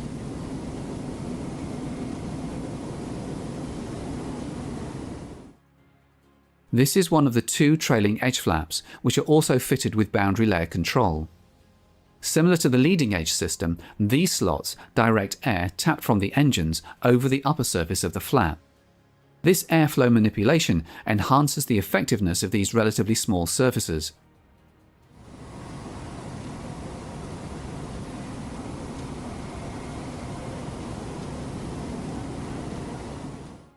The flaps have a maximum deflection of 60 degrees, with full flap setting employed during landing and half flap setting for takeoff.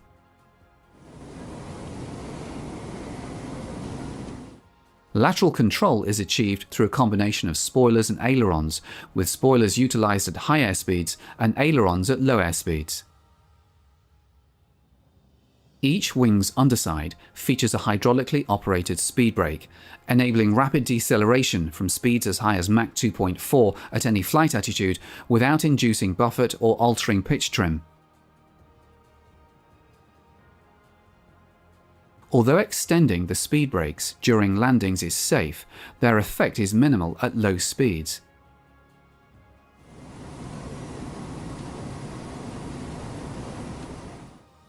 The elongated low vertical tail addresses headroom constraints on US carriers' hangar decks and incorporates a powered rudder for yaw control. Beneath the powered rudder lies the vent for the fuselage's complex of 6 fuel tanks. The slab tailplane halves ensure complete pitch control under all flight conditions and are angled downward at 23 degrees to enhance directional stability by augmenting the effective side area of the rear fuselage. Positioned between the J-79 tailpipes is the arrestor hook, typically housed beneath the rear fuselage fairing but deployed during carrier landings. This feature, retained on land-based Phantoms as well, has proven invaluable for achieving short landings on runways equipped with appropriate arrestor gear. Crafted from a special high-strength alloy, the hook is engineered to withstand the immense forces encountered during arrested landings. Heat resistance in the rear fuselage is enhanced through the utilization of stainless steel, titanium, and ram air cooling. Located at the far end of the tail is the compartment for the 16-foot braking parachute, essential for reducing landing distances on standard runways. The aperture in the tail facilitates the exit of cooling air, intentionally drawn into the rear fuselage structure above the engine exhausts. Renowned for its distinctive appearance, the Phantom has always stood out in the realm of aviation aesthetics. One of these distinctive features is the power folding of the outer portion of each wing, normally angled at 12 degrees. The folding system is engineered to reduce the Phantom's width for ease of movement on carrier decks and elevators. This feature, retained on land-based Phantoms as well, has demonstrated its practicality in various operational scenarios. With the wings folded, the internal plumbing for the boundary layer control system becomes visible. The sizable nose radome accommodates the 32-inch diameter antenna of the APQ-72 main radar. Positioned beneath the nose is the fairing for the infrared scanner, serving as a backup target acquisition capability should the main radar encounter jamming or failure. The Phantom entered operational service with the US Navy in 1961, prompting rapid conversion of squadrons from older aircraft types to equip the Navy's formidable carrier force.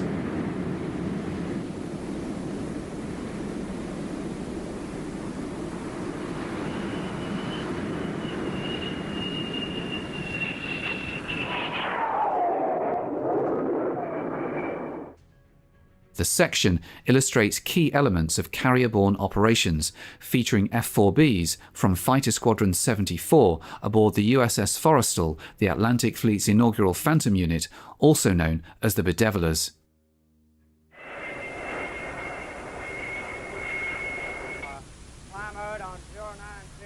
Prior to each mission, a meticulous briefing sets the stage, followed by flight crews donning survival equipment on top of their flight suits.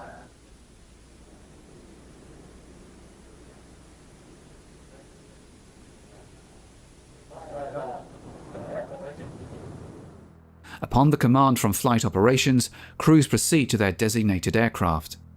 Meanwhile, deck crews, distinguishable by different colored vests for identification, finalize preparations for the mission launch. The pilot conducts a thorough walk-around check of the aircraft before both pilot and radar officer embark on the Phantom. The launch weight is indicated for the catapult officer's attention.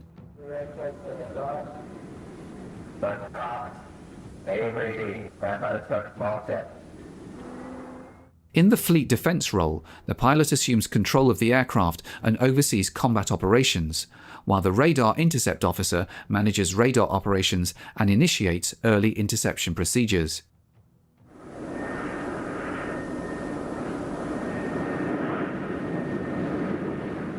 Subsequently, both cockpit canopies are sealed shut, and the deck crew raises the catapult bridle in readiness for launch.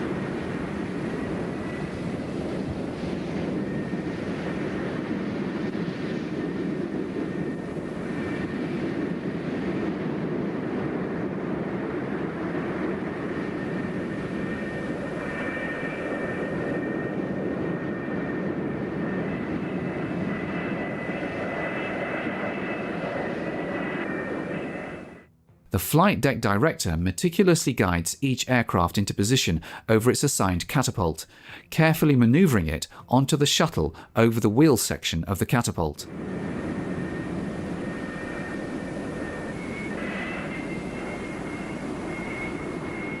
Subsequently, the bridle is securely attached, and any slack in the bridle is eliminated by nudging the catapult shuttle forward slightly. Simultaneously, the companion Phantom on the second catapult undergoes identical preparation. With cockpit checks also finalized, the deck director signals the pilot to advance the engines to takeoff power. Finally, the director signals the launch, and the Phantom is hurled down the catapult run and over the bow of the carrier at a speed of 185 miles per hour.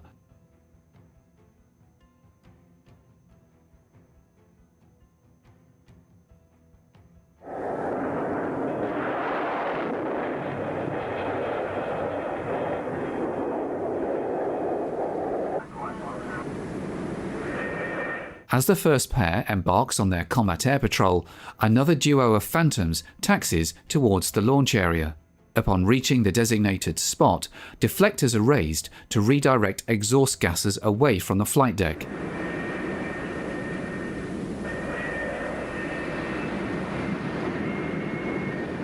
Simultaneously, the shuttle is repositioned, allowing the next Phantom slated for that catapult to align its nose wheel unit over the shuttle and position itself in line with the catapult while the deck crew raises the bridle.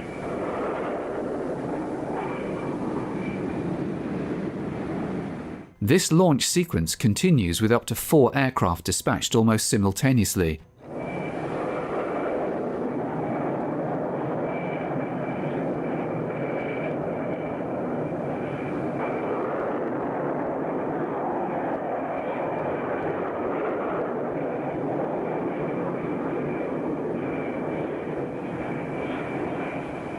Additional aircraft are brought up via the deck edge elevators.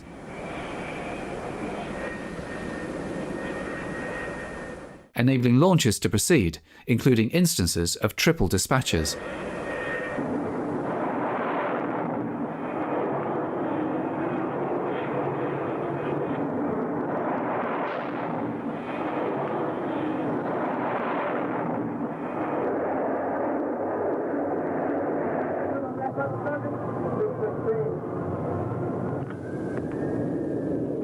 Equipped with a 2-person crew, potent radar, and an arsenal comprising Sparrow medium-range and Sidewinder short-range missiles, the Phantom was heralded as the world's first fighter with independent search and destroy capability, free from ground control, and proved invaluable for the US Navy in the 1960s. Its service capabilities were swiftly showcased through a series of world records. In December 1959, the Phantom achieved a zoom climb-to-altitude record of 98,556 feet. In September 1960, it secured 2 closed-circuit records at speeds of 1,217 and 1,390 miles per hour. Less than a year later, in August 1961, it established a low-altitude speed record of 903 miles per hour, followed shortly thereafter in November by an absolute world speed record of 1,606 miles per hour. Undoubtedly, one of the most remarkable early achievements took place in May 1961, commemorating the 50th anniversary of naval aviation. 5 prototype Phantoms embarked on a journey from west to east across the United States, completing the transcontinental flight in a mere 2 hours and 47 minutes, smashing previous records. Upon concluding their patrol, the Phantoms returned to the carrier for landing.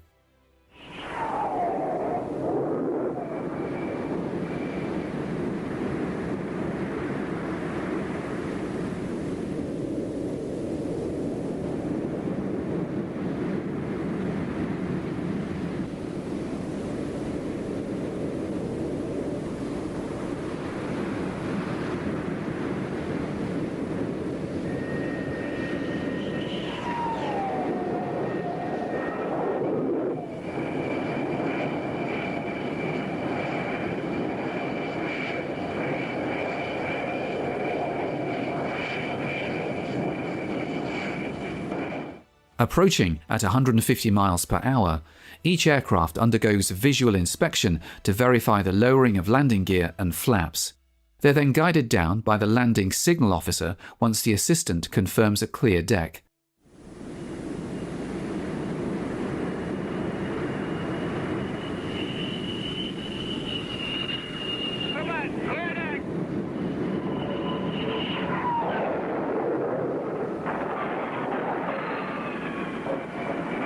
Okay on 3.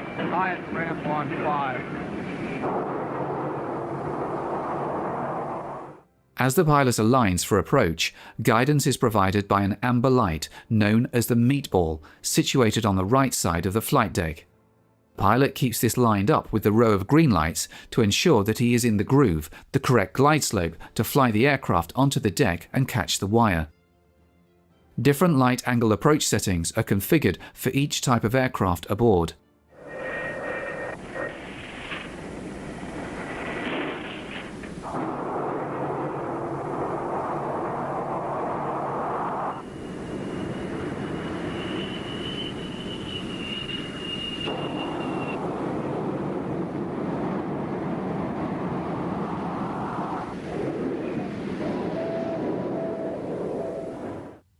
Following each landing, the wire disengages from the arrestor hook and returns to its position as the landed aircraft taxis clear, facilitating the prompt arrival of the next aircraft.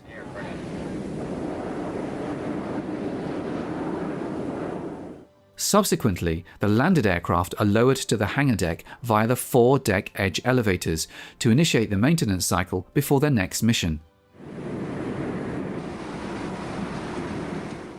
Each of the 4 Forrestal-class ships boasts approximately 3.5 acres of maintenance area below the flight deck, though this capacity accommodates only half of the carrier's 90 aircraft at any given time. Throughout the 1960s and early 1970s, both the F-4B and the upgraded, more potent F-4J versions of the Phantom served as the backbone of the US Navy's air defense. Extending outward to a radius of 400 miles from the carrier, the Phantom maintained unrivaled effectiveness in combat air patrol until the introduction of the Grumman F-14 Tomcat. During the Vietnam War, US Navy Phantoms occasionally operated as attack aircraft from land bases while detached from their parent carriers. These F-4J aircraft, derived from the original F-4B, featured more powerful engines, drooping ailerons to complement the flaps, slotted and hence more efficient tailplanes,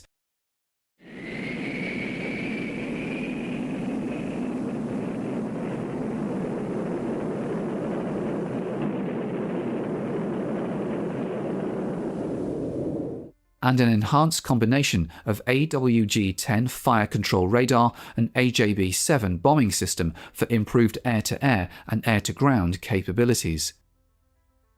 The pilot assumes the primary responsibility of flying the aircraft, remaining fully engaged in ensuring all systems are functioning optimally and monitoring fuel levels while maintaining a vigilant visual scan of the sky for potential threats that may have eluded radar detection.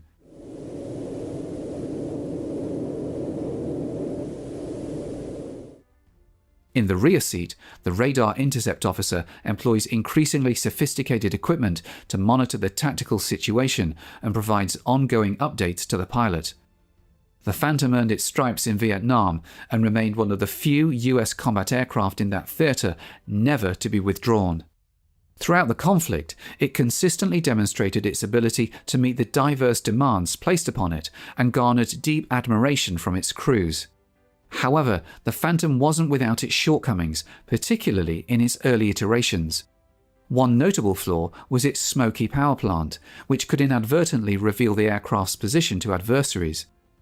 Another significant operator of the Phantom in Vietnam was the US Marine Corps, with a key Marine aviation unit, Aircraft Group 13, stationed at Chile in 1968.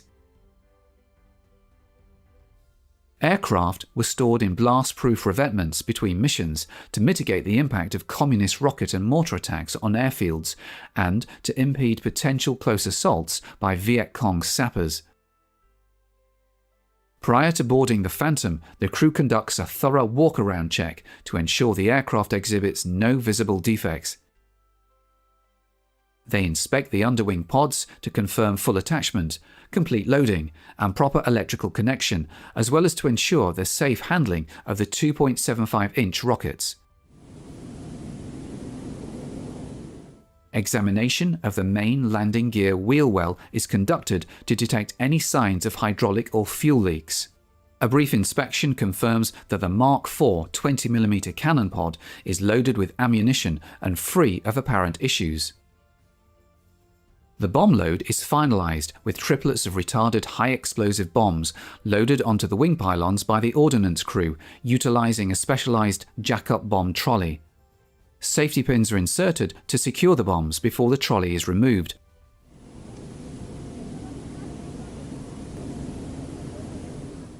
And safety wires are affixed to each bomb to prevent arming until after release. As it falls, the wire breaks, thus freeing the nose-mounted propeller to turn the requisite number of times and so arm the weapon. The two crew members undertake the standard walk-around check before boarding the aircraft. With assistance from the ground crew, they strap in and then don their bone dome helmets and flame-resistant gloves. The next task involves conducting a cockpit check with the aid of a specialized checklist.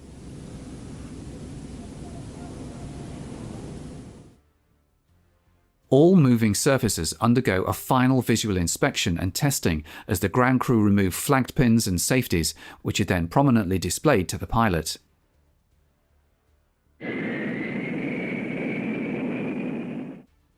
Loaded with 12 bombs and a centerline drop tank, the F-4B of Marine Fighter Attack Squadron 115 taxis out for takeoff, accompanied by other Phantoms slated for the mission joining up on the runway.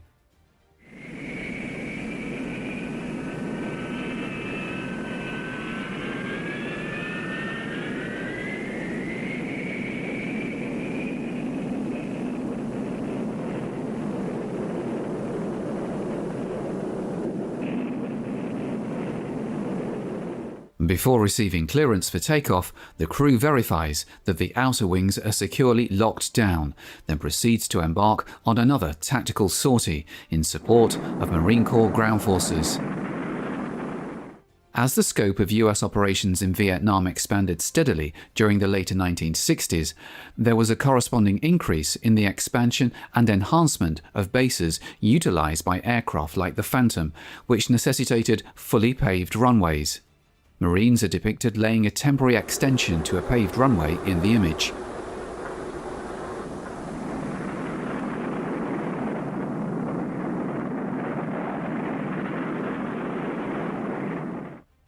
Ground operations necessitated support around the clock and in all weather conditions, highlighting the crucial role played by Marine Aviation Phantom squadrons in facilitating the success of Marine Corps ground forces in Vietnam.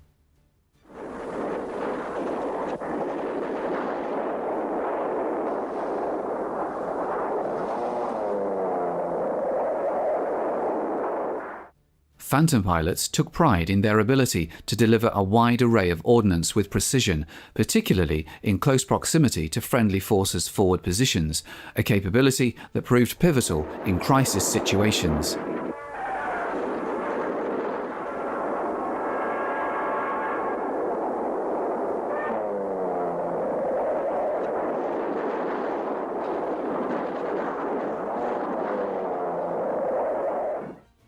The ability to rapidly respond allowed constant pressure to be applied on the enemy, whose precise location was communicated via radio relay by ground forces or a forward air controller.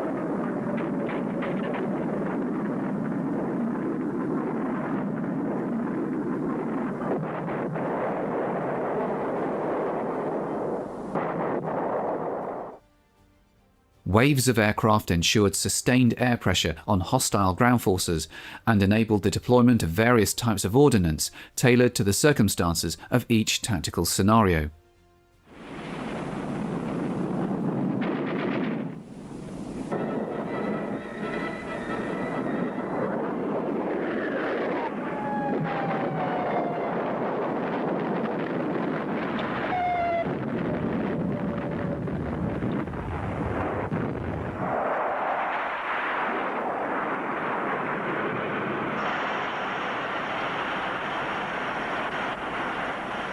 The US Air Force emerged as a major operator of the Phantom in Vietnam, commencing with the F-4C land-based variant of the F-4B, followed by the modestly improved F-4D featuring enhanced ground attack capabilities.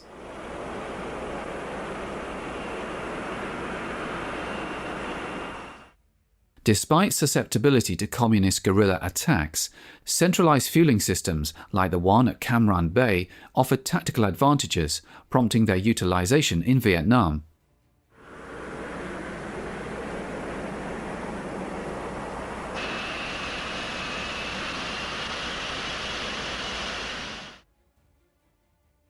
The Phantom's high fuel consumption posed challenges for holding quick reaction units on the runway, but often circumstances demanded it to swiftly deploy maximum aerial firepower against communist forces.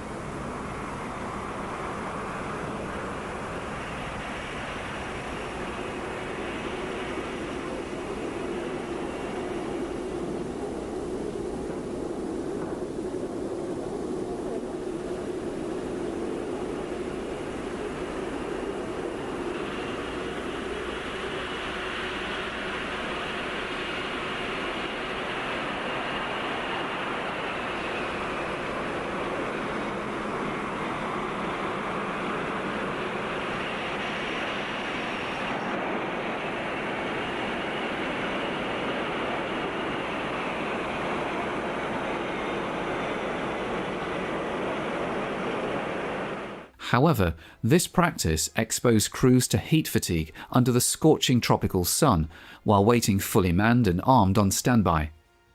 Despite these concerns, the paramount consideration remained the speed of reaction, ensuring Phantoms could be scrambled promptly when needed.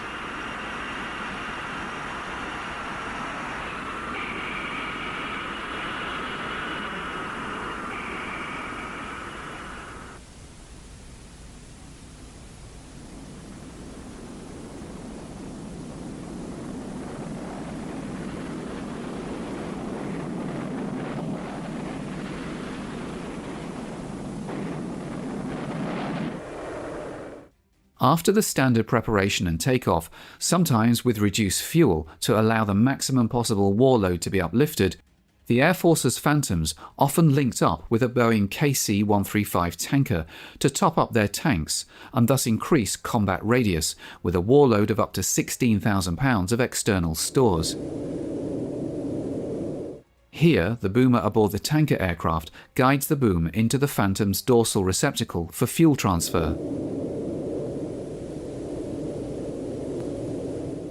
Renowned as the quintessential attack aircraft in Vietnam, the Phantom offered an impressive combination of payload capacity and range, coupled with robust airframe strength and advanced avionics, ensuring precise targeting with remarkable accuracy.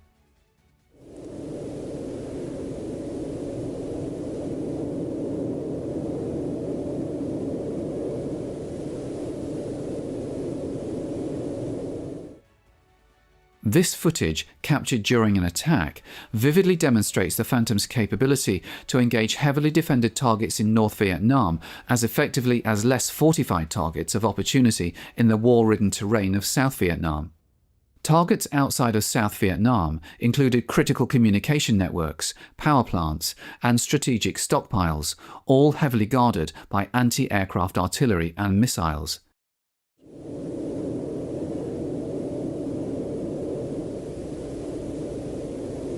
Even in adverse weather conditions, Phantoms demonstrated their ability to penetrate defences and deliver their payloads.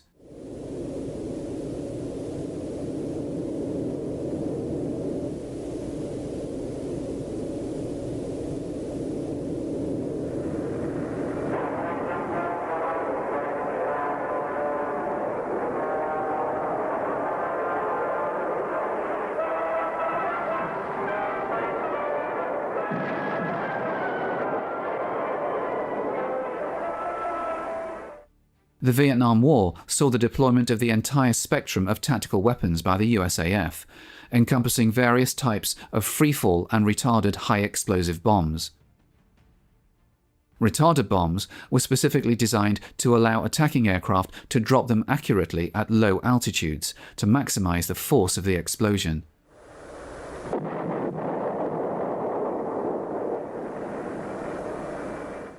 In coordinated operations, Phantoms would operate in tight formations at medium altitudes, with all aircraft releasing their bombs upon the leader's command to achieve maximum concentration of ordnance. Napalm emerged as a particularly vital weapon in the US tactical arsenal during the Vietnam War.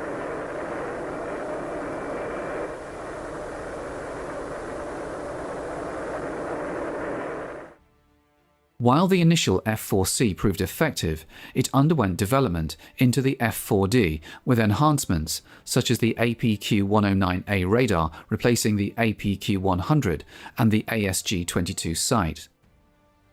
However, both models lacked an internal gun, leading to the frequent use of cannon pods in both air-to-air and air-to-surface roles.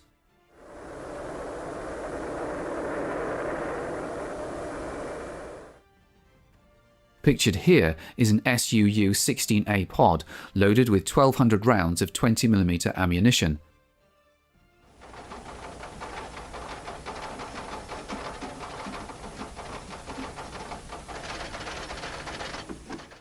The pod incorporates an external ram turbine to power the cannon, restricting the aircraft to speeds below 400 miles per hour during the firing pass. Thus, its use was confined mainly to the air-to-ground role, as demonstrated in these sequences of typical ground attack passes.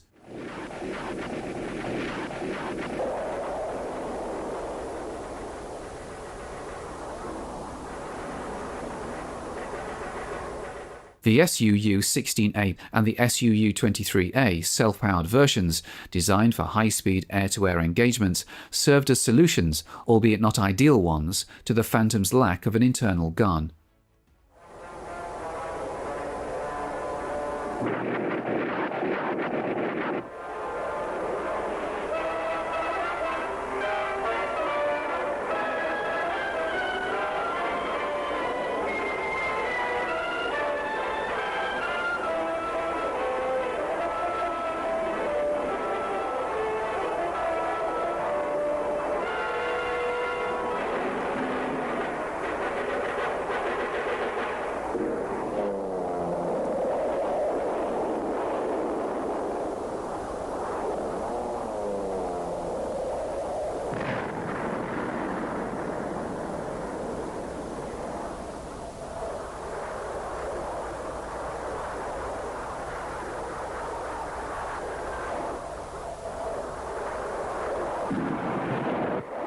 Additionally, the Phantom operated with air-to-surface missiles, like the 12,000-yard range Bullpup.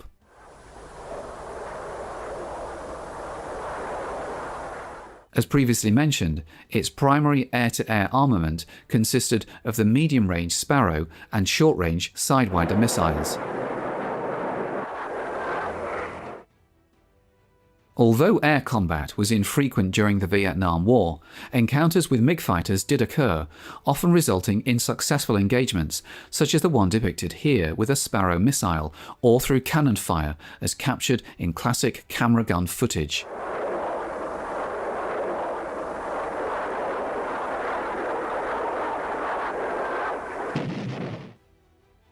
The definitive USAF version, the F-4E, introduced an M61 Vulcan 20mm cannon in the lower nose, along with the smaller diameter APQ-120 radar, uprated engines, a slotted tailplane, and maneuvering slats on the outer wing panels.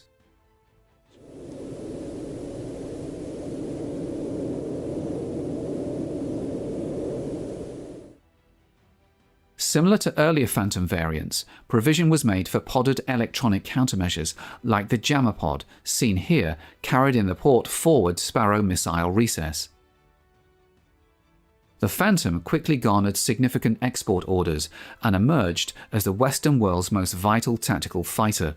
The Phantom saw service with 11 overseas operators, including Australia, Greece, West Germany, Turkey, South Korea, Japan, Iran, Egypt, Israel, Spain, and the United Kingdom.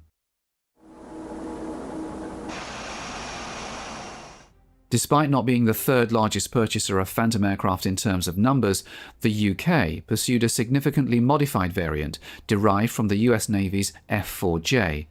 Designated as the F-4K for the Royal Navy and the F-4M for the RAF, this variant featured two Rolls-Royce Spey afterburning turbofans. This necessitated substantial revisions to the fuselage, although the additional drag resulting from these modifications offset the advantages of the more powerful and fuel-efficient power plant.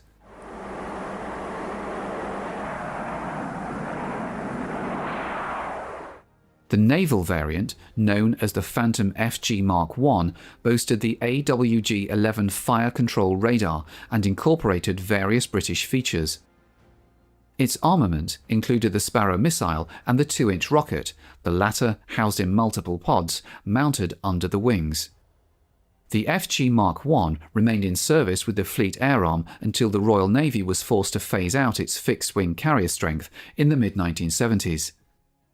Following the allocation of survivors from the Fleet Air Arm's 52 aircraft, the Royal Air Force operated the Phantom FRG Mark II, equipped with the AWG-12 fire control radar and a British navigation attack system.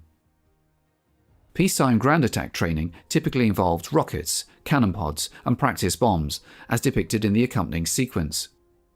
About 5 degrees coming on to the attack heading now. Contact the target, march arms going on, and the camera's going on. Going right a bit. Firing now, and pulling.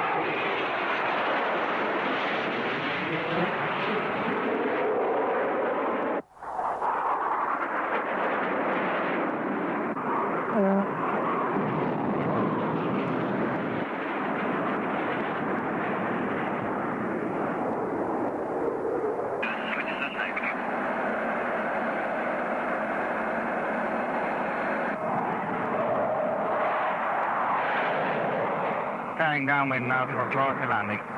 Roger, Red Leader, join.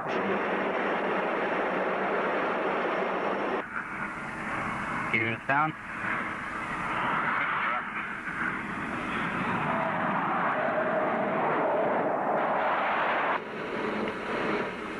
On speed.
The 150 British Phantoms primarily serve in air defence roles over the UK, with a secondary responsibility for fighter ground attack missions.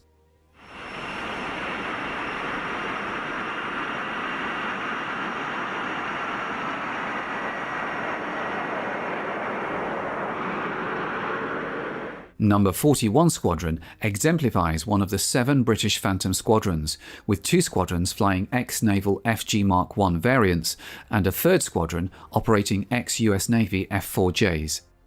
The latter was necessitated by the RAF's increased commitment in the South Atlantic following the Falklands War of 1982.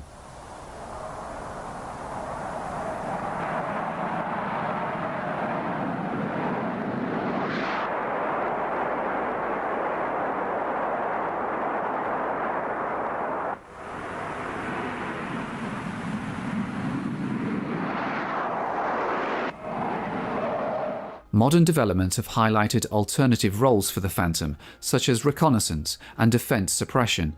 One of the most significant developments has been the creation of the F-4ES, high-altitude photo reconnaissance variant of the F-4E, exclusively utilised by Israel. This variant features a completely modified nose section to accommodate special HIA C1 oblique photo equipment, enabling the high-altitude aircraft to surveil deep into enemy territory while remaining in the relative safety of friendly airspace. Israel is also undertaking upgrades to its fighter models. Additionally, countries like Japan, South Korea and West Germany envision a future for their fighters, following extensive upgrades by their respective aircraft industries.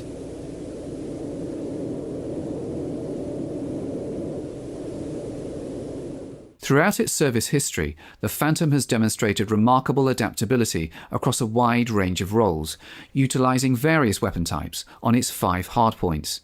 Some of the most important are illustrated in the next few sequences. Unguided rockets have played a particularly significant role in area ground attacks.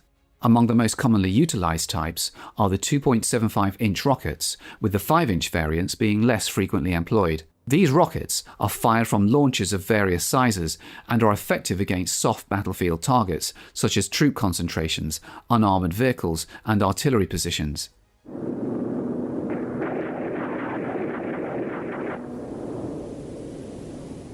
In the air-to-air role, the short-range infrared-guided Sidewinder has proven more successful than the medium-range Sparrow. The Sidewinder locks onto the heat emitted by the target, providing reliable targeting compared to the Sparrow, which homes in on radar reflections bouncing off the target. The Phantom can carry up to 4 Sparrow missiles under the fuselage and 2 or 4 Sidewinders on underwing hardpoints, offering maximum flexibility in air-to-air engagements. In the depicted sequence, a Convair F-102 Delta Dagger pilotless drone serves as the target.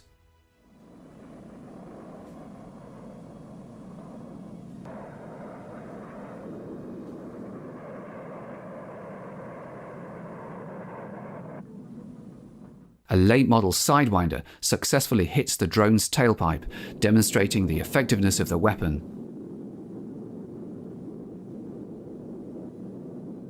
Following the successful hit, the drone experiences successive breakup as it tumbles out of control.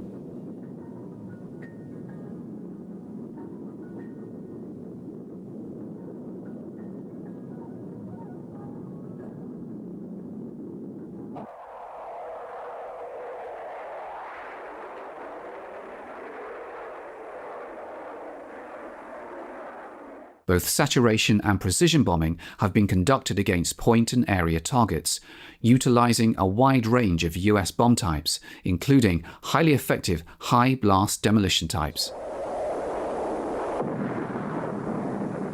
Cannon pods have also proven highly successful in the air-to-ground role, with 20mm pods being more common, although 30mm pods can also be carried.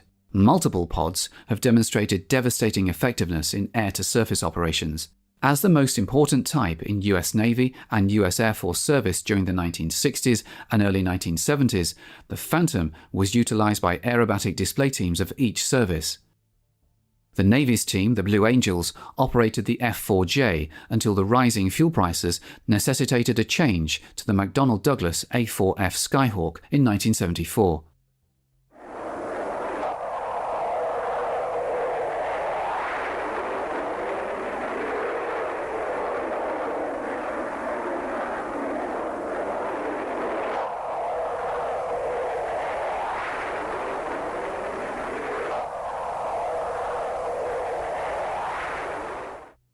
Similarly, the Air Force's team, the Thunderbirds, flew the F-4E until transitioning to a smaller and more economical type.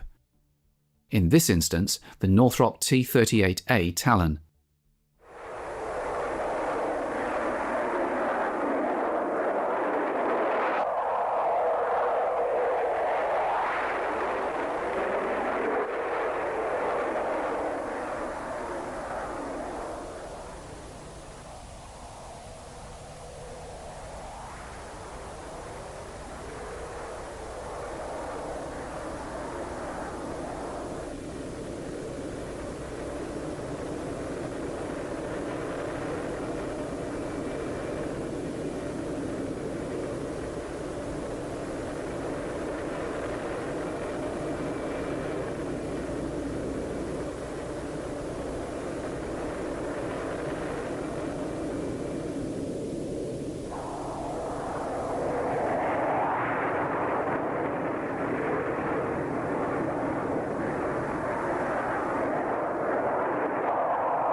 The Phantom stands as the Western world's most widely built and extensively utilised combat aircraft since World War II, making its production milestones notable achievements in aviation history. The 1000th Phantom, an F-4B for the US Navy, was delivered on July 7, 1965. 2 years later, the 2000th Phantom, an F-4D for the Air Force, followed on February 21, 1967. Just 17 months later, on August 28, 1968, the 3000th Phantom, an F-4J, was produced for the US Navy.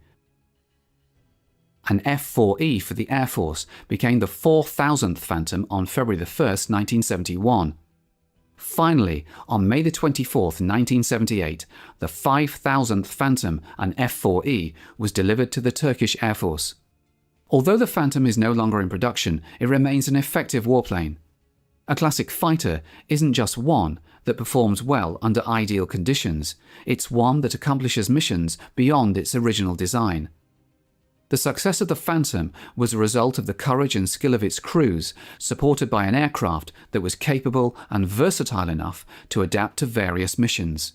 The F-4 Phantom was neither pretty nor elegant, but it did its job when so many other aircraft in history could not. That's what counts.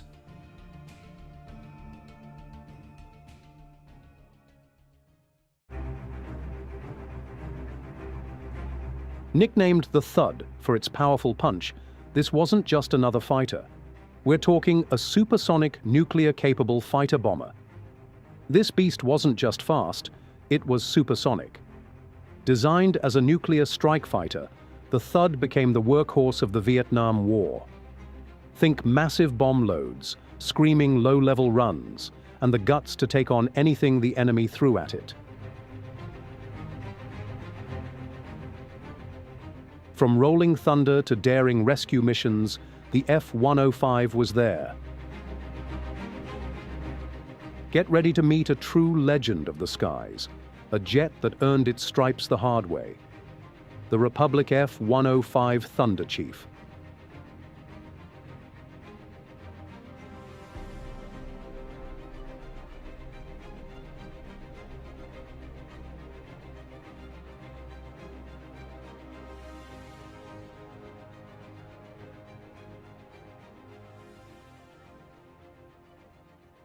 This is an F-105G, the wild weasel variant of the Thunderchief, the final evolution of a plane that, upon its debut, was the largest single-engine, single-seat fighter ever built.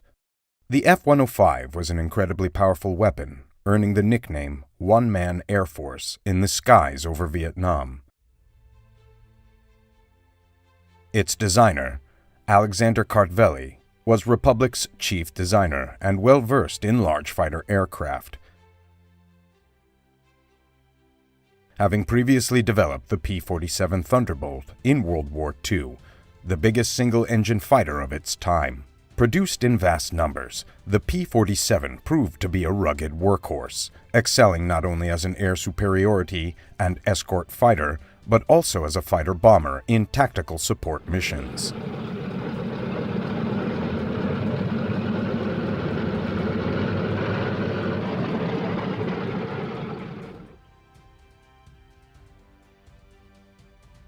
Advanced Project 63. The design studies that led to the F-105 began in 1951 during the height of the Korean War, initially as a privately funded modernization of Republic's F-84.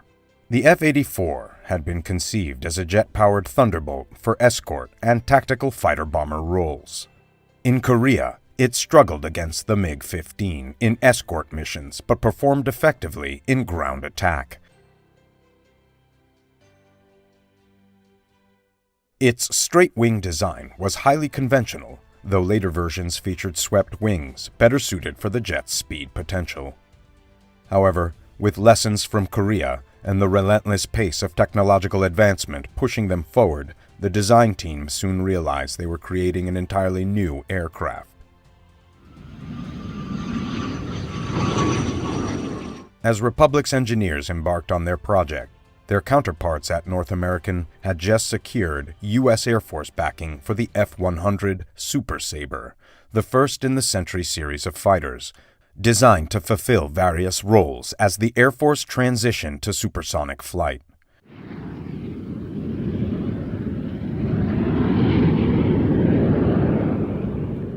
Initially a refinement of the successful F-86 Sabre, the F-100 was first classified as an air superiority fighter, though later versions incorporated fighter-bomber capabilities. With a top speed of 860 miles per hour, the Hun became the U.S. Air Force's first supersonic fighter and proved invaluable in Vietnam, particularly in tactical support missions.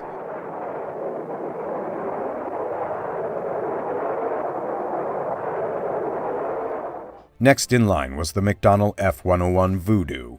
Developed as a penetration and escort fighter, the rapid pace of aviation advancements is evident in the fact that, although ordered just a year after the F-100, the F-101 reached a top speed of 1,100 miles per hour. Like its predecessor, later models gained tactical versatility, and it was widely used in Vietnam, most notably for photo reconnaissance.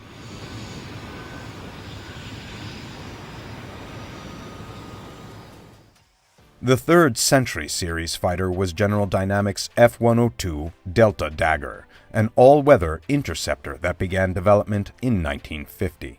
Capable of 820 miles per hour, it achieved only moderate success but naturally evolved into the F-106, which boasted a top speed of 1,500 miles per hour. Lockheed's F-104 Starfighter, ordered in March 1953, prioritized flight performance above all else as an air superiority fighter. Essentially a manned missile, the 1,400 mile per hour F-104 had a turbulent service history but displayed remarkable longevity as a tactical strike and reconnaissance aircraft.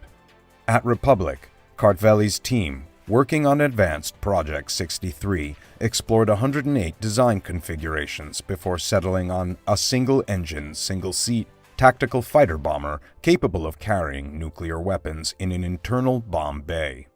This aircraft, the F-105A, received Air Force approval in September 1952, initially intended for mass production, though only 2 were ultimately built.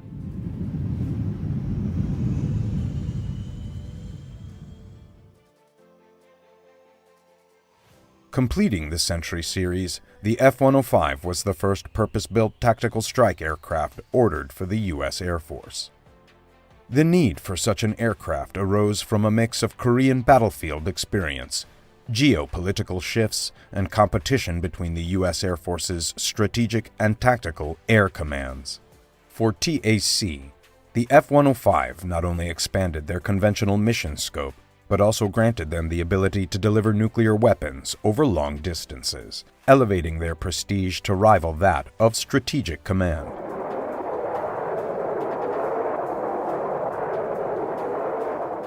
The Tactical Air Command's backing of the F-105 proved crucial as the aircraft navigated its challenging early years. With aviation technology undergoing a complete transformation to meet the demands of supersonic flight, the F-105 faced significant developmental hurdles. What set the massive fighter apart, however, was its vast internal capacity. The atomic bombs it carried, more akin to barrels than traditional weapons, gave it an unmatched level of firepower.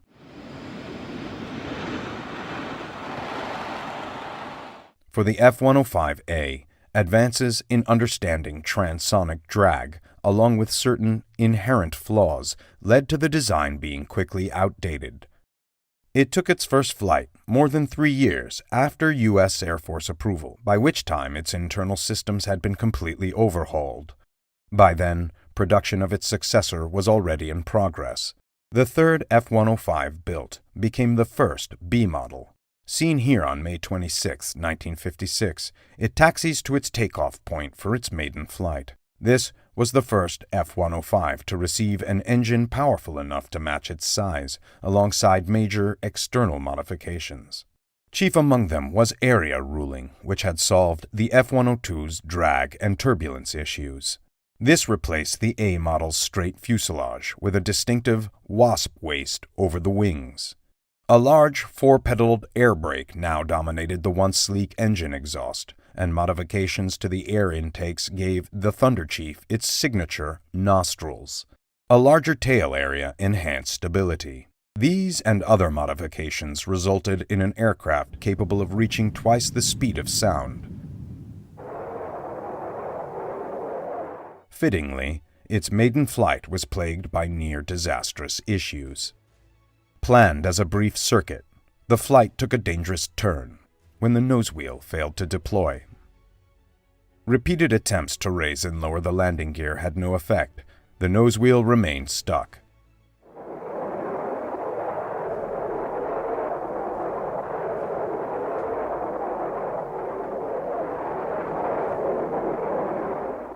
Rather than abandon the aircraft, the decision was made to attempt a belly landing.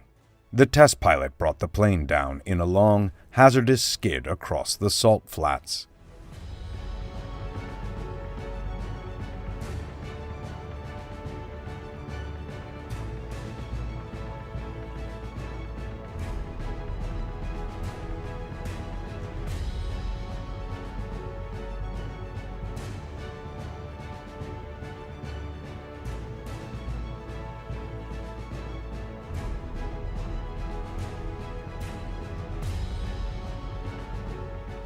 As the aircraft finally came to rest, emergency crews rushed in through the clearing dust.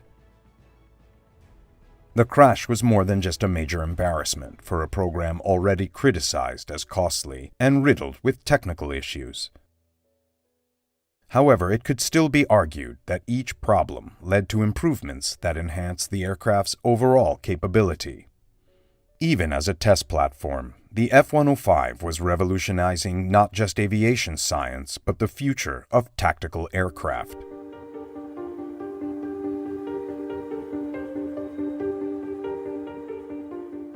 The cause of the crash was quickly traced to the new air intake controls, which, at high thrust settings, jammed the nosewheel in place, a relatively simple issue to fix.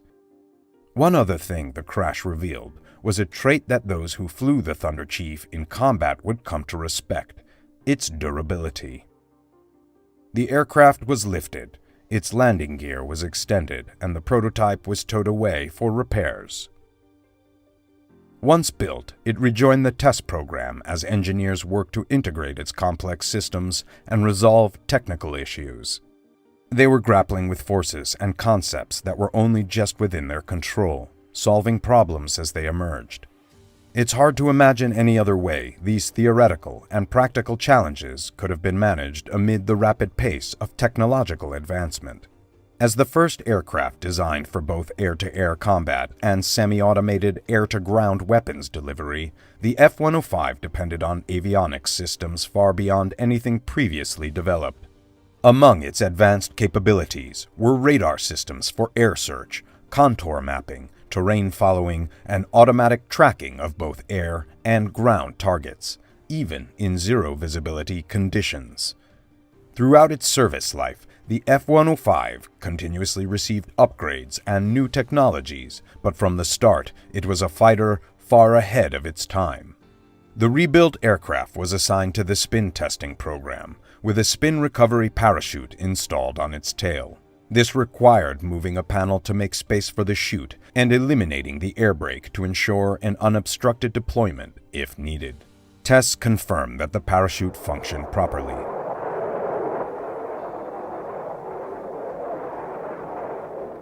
The purpose of spin testing is to verify that an aircraft can recover from a spin and return to stable flight, essentially to ensure that lost control can be regained.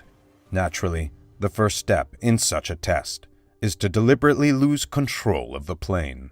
The test pilot must then sit tight as the aircraft tumbles through the air for a set period before attempting recovery. This is not a job for the faint of heart.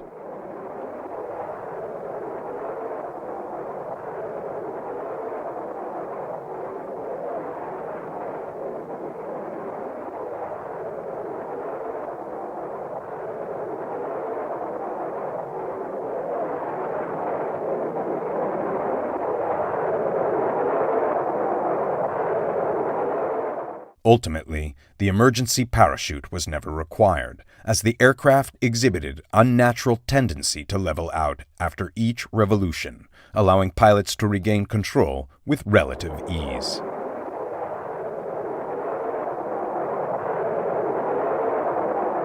However, the airframe still needed rigorous testing, so the trials continued.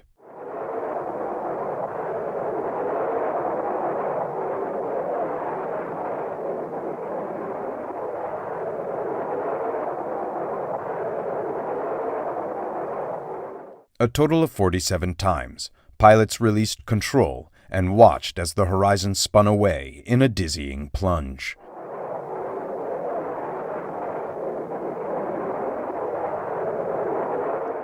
If you look closely, you'll notice a burst of flame erupting from the aircraft's tail as the engine stalls.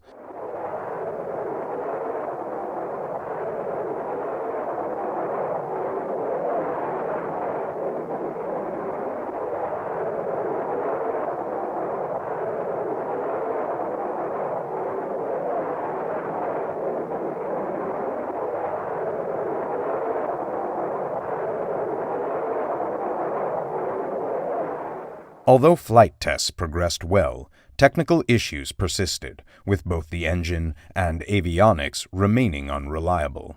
This uncertainty in performance was mirrored by broader doubts about the aircraft's future. Initial plans for large-scale production had dwindled to an order of 37 before being cancelled entirely in December 1953. A new order in February 1954 called for 15 aircraft, but by September this had been reduced to 3, only to be increased to 6 the following month. Amid this instability, the operational requirements for the new fighter had already undergone multiple revisions before being officially published in December 1954. By April 1955, they had been altered 3 more times. Despite the project's uncertain future, the test teams continued their work, pushing forward with evaluations.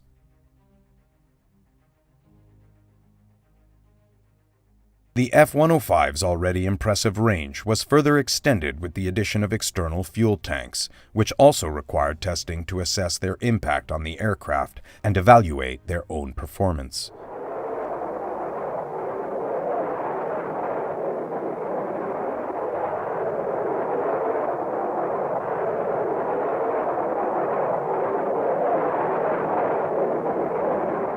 Throughout 1957, testing continued, with the prototype logging extensive flight hours over the desert as the aircraft underwent multiple modifications. The pre-service evaluations, initially scheduled for completion in November 1959, ultimately extended until March 1960. One specification added in 1954 required the F-105 to be capable of in-flight refueling, a relatively new innovation that was already in widespread use. However, for an aircraft like the F-105, this presented a significant challenge. Slowing to match the tanker's speed left the pilot with insufficient airflow over the wings to maintain lift. The top speed of the tanker and the minimum speed of the F-105 were nearly identical, making the fighter difficult to control, especially in the wake turbulence of the larger aircraft, often leading to stalls. Attempts to mitigate the issue by equipping tankers with additional jet engines, as seen here with a modified B-29, provided little improvement. The problem affected all supersonic fighters until jet-powered tankers eventually increased refueling speeds to safer levels.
The tests confirmed the challenges faced by the fighter pilot.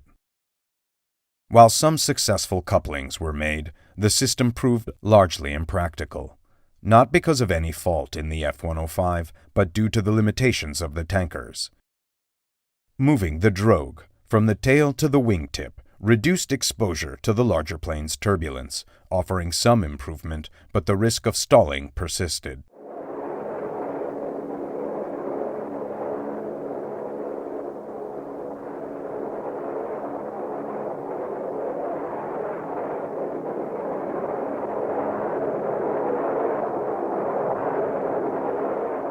The long drogue hose in use didn't help ease the process, as it required the fighter pilot to maneuver into position.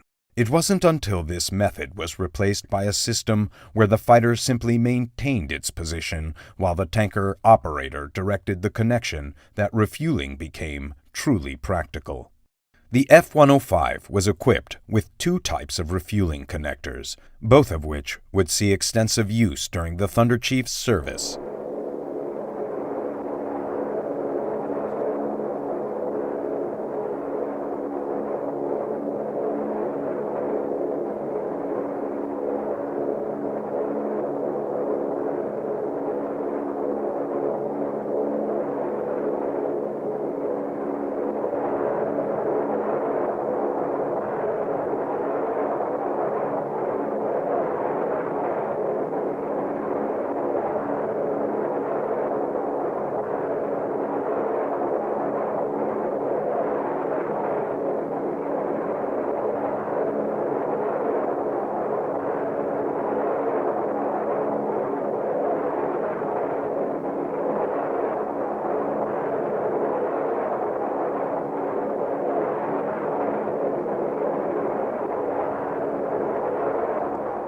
By late 1954, Republic must have been uncertain about the future of the F-105, with their anxiety only slightly alleviated by the bittersweet news they received in February 1955.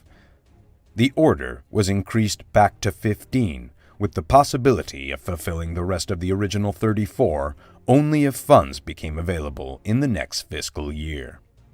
Adding to the uncertainty was the unsettling condition that the F-105 would have to compete in a fly-off against North American's F-107, an upgraded, high-powered variant of the Super Sabre. The F-107 has often been described as the best fighter never purchased by the U.S. Air Force, and it was undeniably a formidable aircraft. With the same engine as the Thunderchief, it was a highly advanced and powerful design, offering similar performance. However, in the crucial areas of stores carriage and delivery, it lagged behind the F-105, making the competition seem somewhat inconsequential.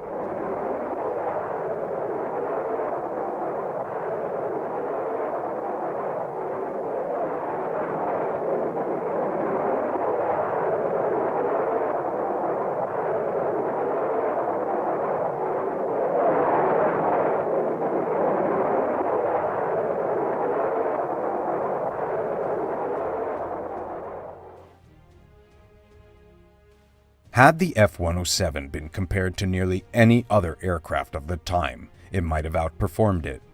Yet the F-105 was a unique opponent, and its performance was gradually silencing doubts about its value. The Thunderchief's specifications had undergone continuous revisions, expanding its system's capabilities. Ongoing electronic upgrades ensured that the aircraft remained at the cutting edge of performance throughout its development and operational life.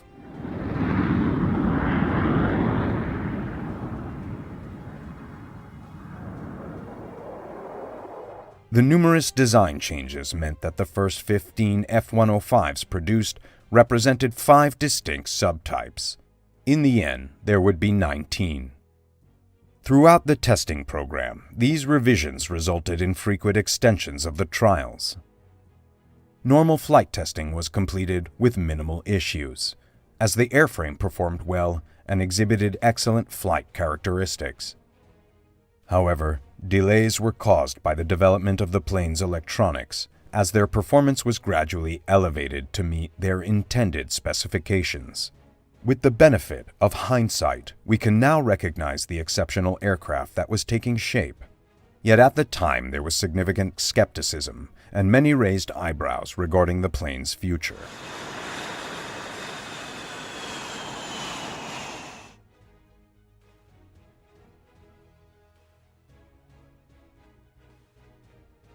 On May 28, 1958, 3 years later than initially planned, the U.S. Air Force received its first operational F-105.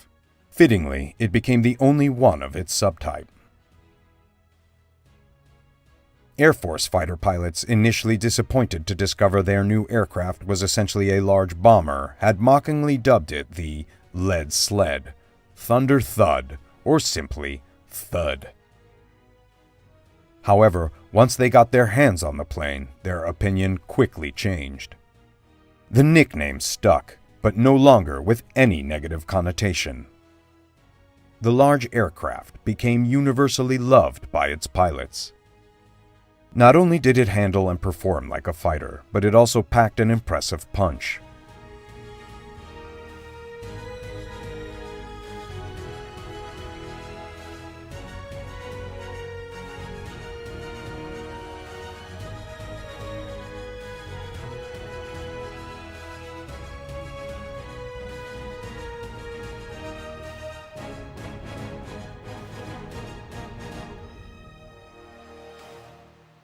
When fully loaded, the F-105 could carry up to 14,000 pounds of various external stores, including bombs, rockets, rocket pods, cannon pods, electronic countermeasure packs, air-to-surface missiles, and Sidewinder air-to-air missiles. But perhaps most importantly, the Thunderchief featured a bomb bay.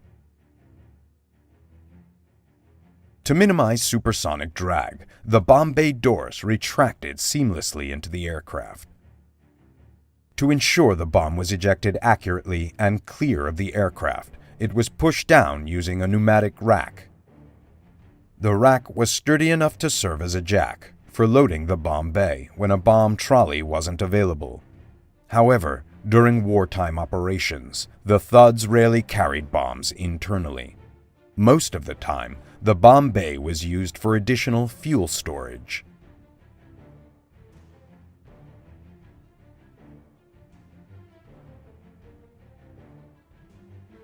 The outer wings had provisions for 2 stores pylons, which could carry a mix of weaponry and fuel, or be removed to make way for specialized racks, like this one for the Sidewinder missile. District, Division Plus.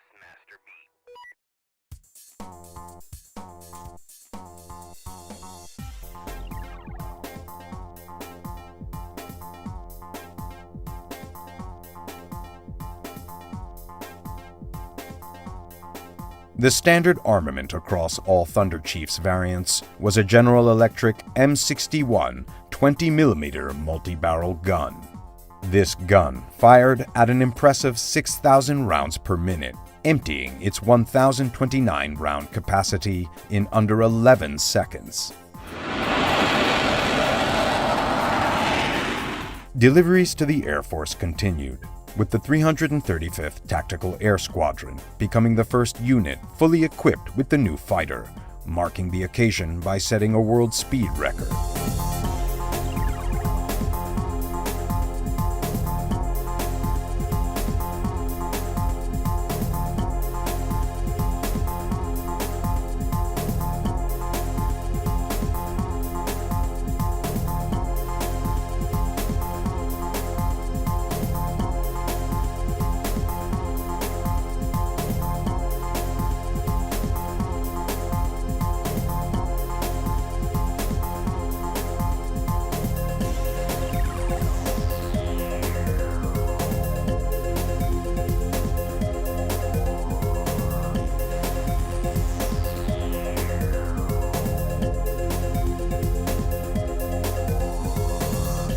In 1961, the Thunderchiefs were deployed overseas to bases in Germany.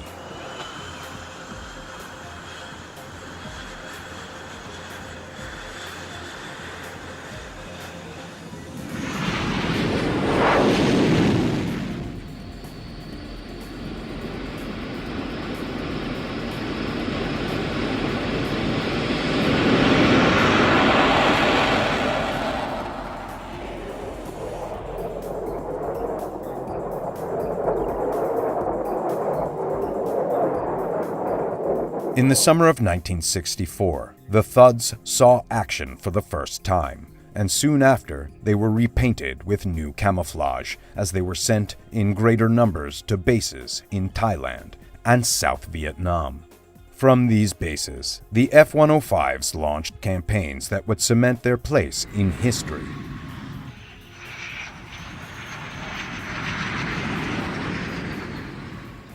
For the Thunderchief, Vietnam proved to be the right place at the right time. Despite ongoing reliability issues throughout its service life, culminating in a grounding as late as 1962, the Thud's reputation was far from secure. While these problems were eventually addressed, a series of minor defects and accidents persisted right up until their missions in Vietnam. However, the Thuds in Vietnam quickly earned a very different reputation for being reliable and tough aircraft.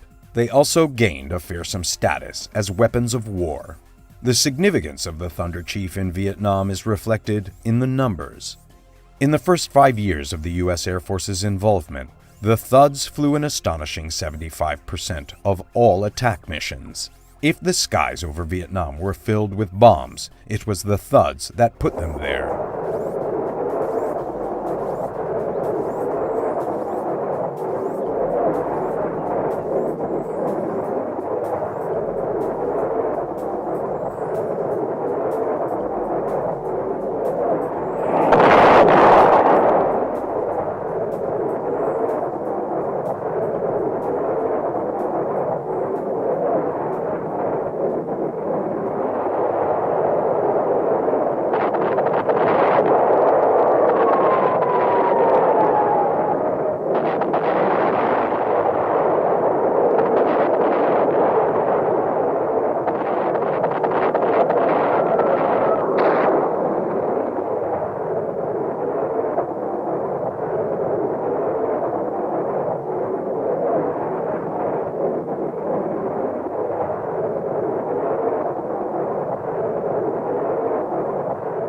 Beginning in March 1965, airstrikes on North Vietnam increased, with most raids focused on communication targets.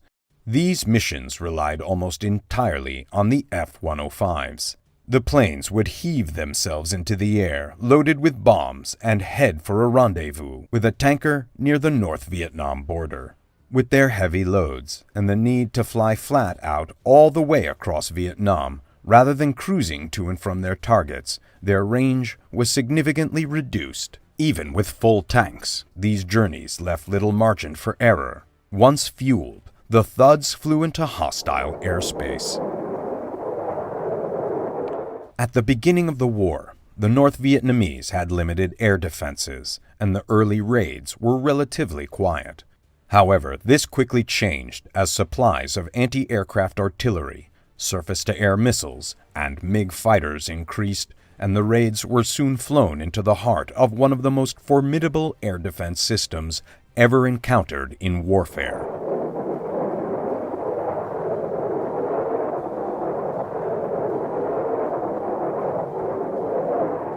The F-105s pounded enemy bridges, roads, track parks, and military bases, while the Vietnamese responded with powerful defenses.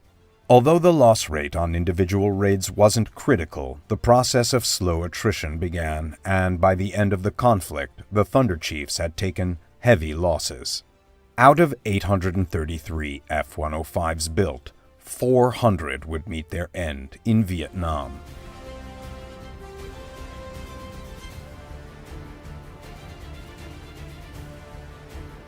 Production of the F-105s was completed in December 1964, with only 78 B models built. The majority, 610, were F-105Ds. The F-105D had an extended nose to accommodate updated all-weather navigation systems, making it externally quite different from the F-105B. The other 143 were the twin-seat F model. Although it had always been expected that a twin-seat version of the F-105 would be developed, two earlier proposals for such a version had been dropped.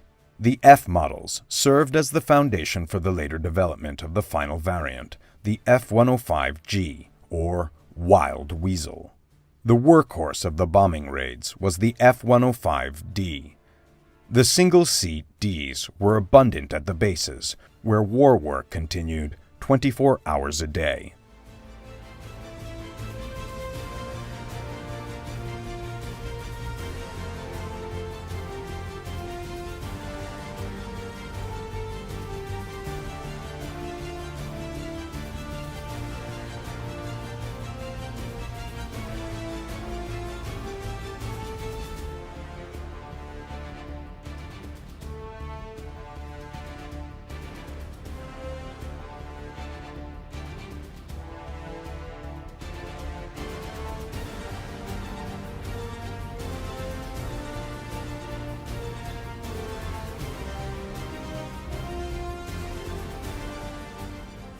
After each mission, the returning pilot would confer with his crew chief about the plane's performance and hand it over for servicing.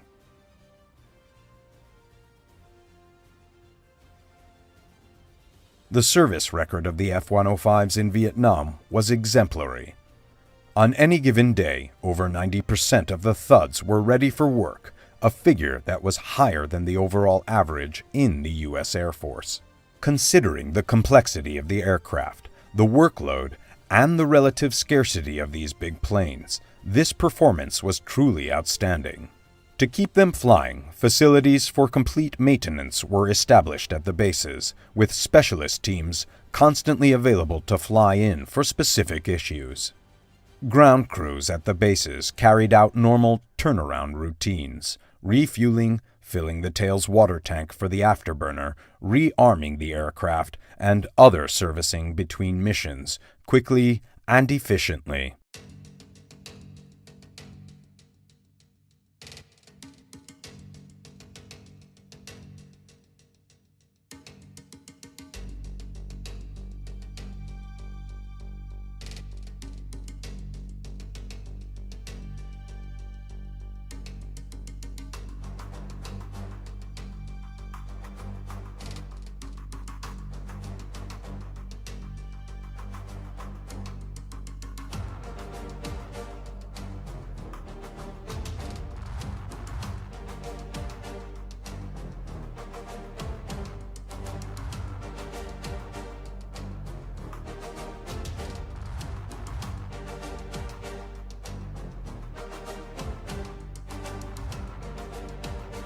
The body of the plane was a patchwork of hatches, allowing access to the equipment inside.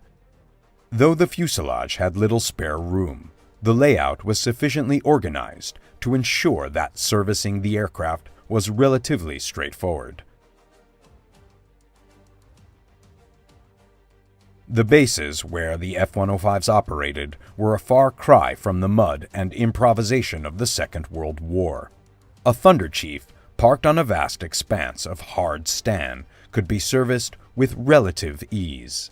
For each mission, the wing point combinations were selected and adjusted, and the plane was armed in a smooth, practiced routine.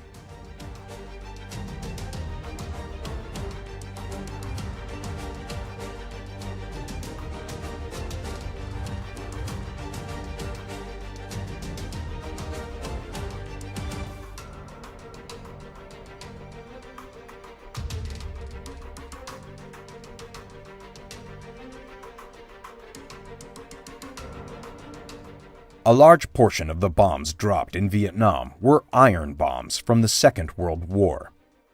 Sadly, these bombs were a product of a design philosophy and era that should have been long outdated. Modern smart bombs didn't make their appearance in Vietnam until the F-111s used them in the final phases of the conflict. As a result, F-105 missions often involved delivering hardware that was uncontrolled in flight, sometimes unstable in trajectory, and frequently unreliable in its effects. But with these bombs, the thuds hammered the North and, in most instances, successfully destroyed their allocated targets.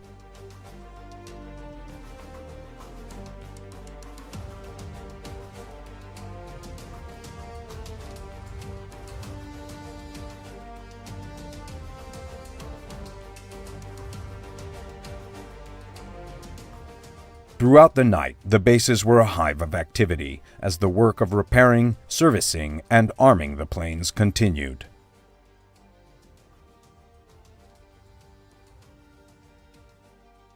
What made the 90% availability of the thuds even more impressive was their toughness.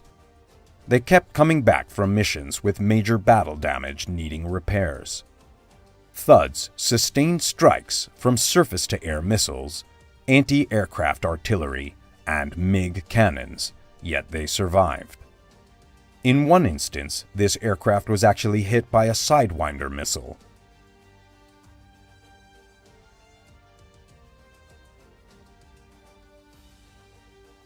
Each morning, the one-man Air Force was ready, prepared for the next mission.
In March 1965, the U.S. Air Force launched the first of the Rolling Thunder series of strikes.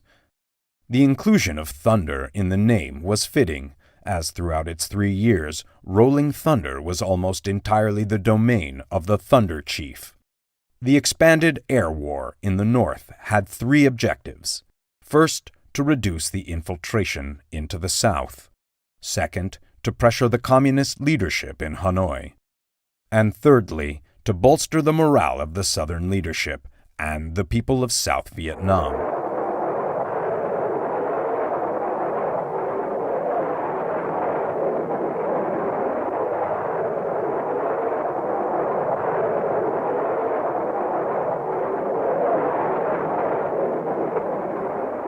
As the name implies, the strikes rolled forward into the north, with targets progressively further over the border. And the thunder was real. The damage to the North's bridges, railways, and roads exacted a great cost on the communists, significantly hampering their war effort. However, although the Hanoi leadership was at times shaken, they did not break. The thuds flew in on their deadly missions, while the Vietnamese, armed with everything the Russians and Chinese could provide, tried to knock them from the sky.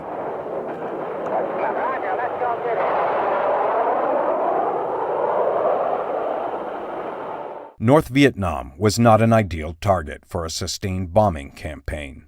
There was very little industrial infrastructure to damage and almost no war production. The country had an agrarian society, predominantly rural and dispersed. The few major targets, such as docks and storage facilities, were located within the exclusion zones around Hanoi and Haiphong, the two major cities. For political reasons, these areas were not bombed for most of the war, as the U.S. consistently tried to negotiate an end to the fighting in the South.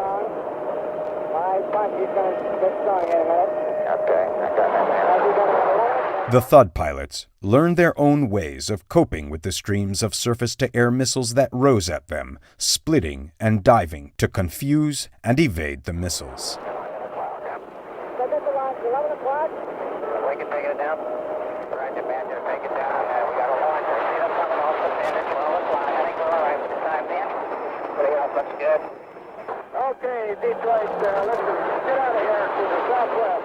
In tangles with MiGs, the 105s came off well. They had such a reserve of power that if a MiG managed to get in position to fire, they could, in most cases, simply accelerate away from them. Furthermore, the Thuds were capable of turning the tables on their attackers and mixing it up in combat. 28 MiG-17s were downed by 105s. The bombs continued to rain down on Vietnam.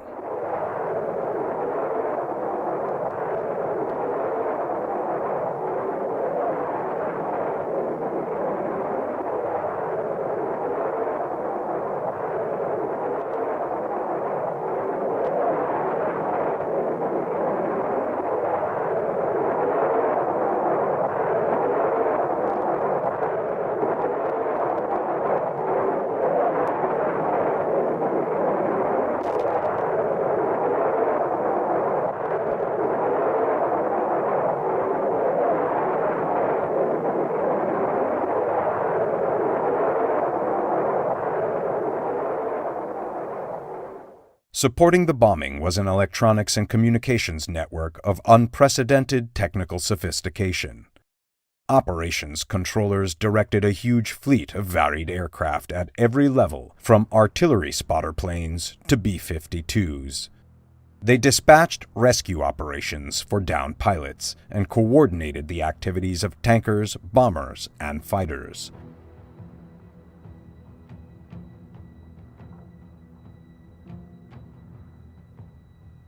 Off the coast of North Vietnam prowled the Big Eye planes, packed with sensitive radar and alert for the slightest activity from the MiG squadrons. Any appearance of the MiGs was monitored, and the information relayed to the fighters in the area. The constant observation, coupled with the air superiority of the Phantoms and Thunderchiefs, ensured that for large periods of the war, the Communist Air Force stayed on the ground, pragmatically accepting that they could not compete.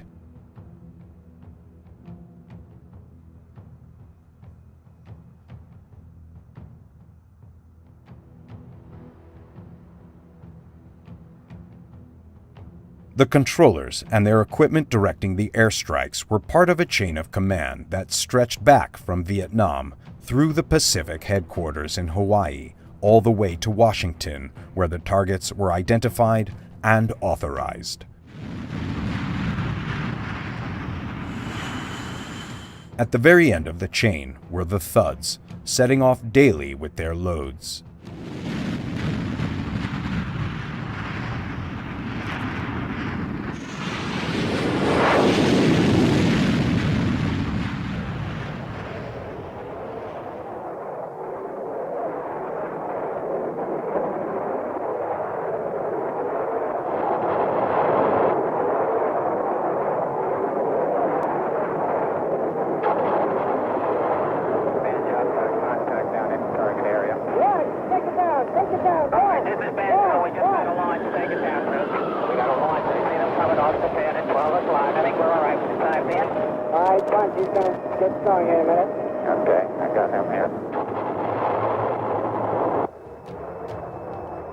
Thousands and thousands of sorties succeeded one another, with the F-105 carrying most of the load.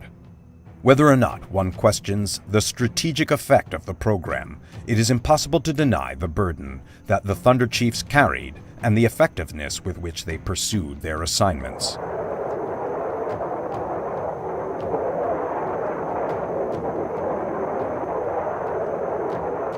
In June 1967, the first of the thuds reached the halfway point in their theoretical 4,000-hour fatigue lifetime, with others soon to follow. The most critical fatigue concern was the strain on the engines. The missions the thuds were flying were unlike anything originally envisaged. They were regularly running at full power, with afterburner for extended periods of time. The stress on the power plants was enormous. The hot sections of the huge J-75 engine were particularly vulnerable to this type of treatment. Already there had been some shortages of spares. As a safeguard, the normal engine life between changes was reduced from 200 to 125 hours, and teams of mechanics worked on overhauling the engines, testing them, and reinstalling them on the planes.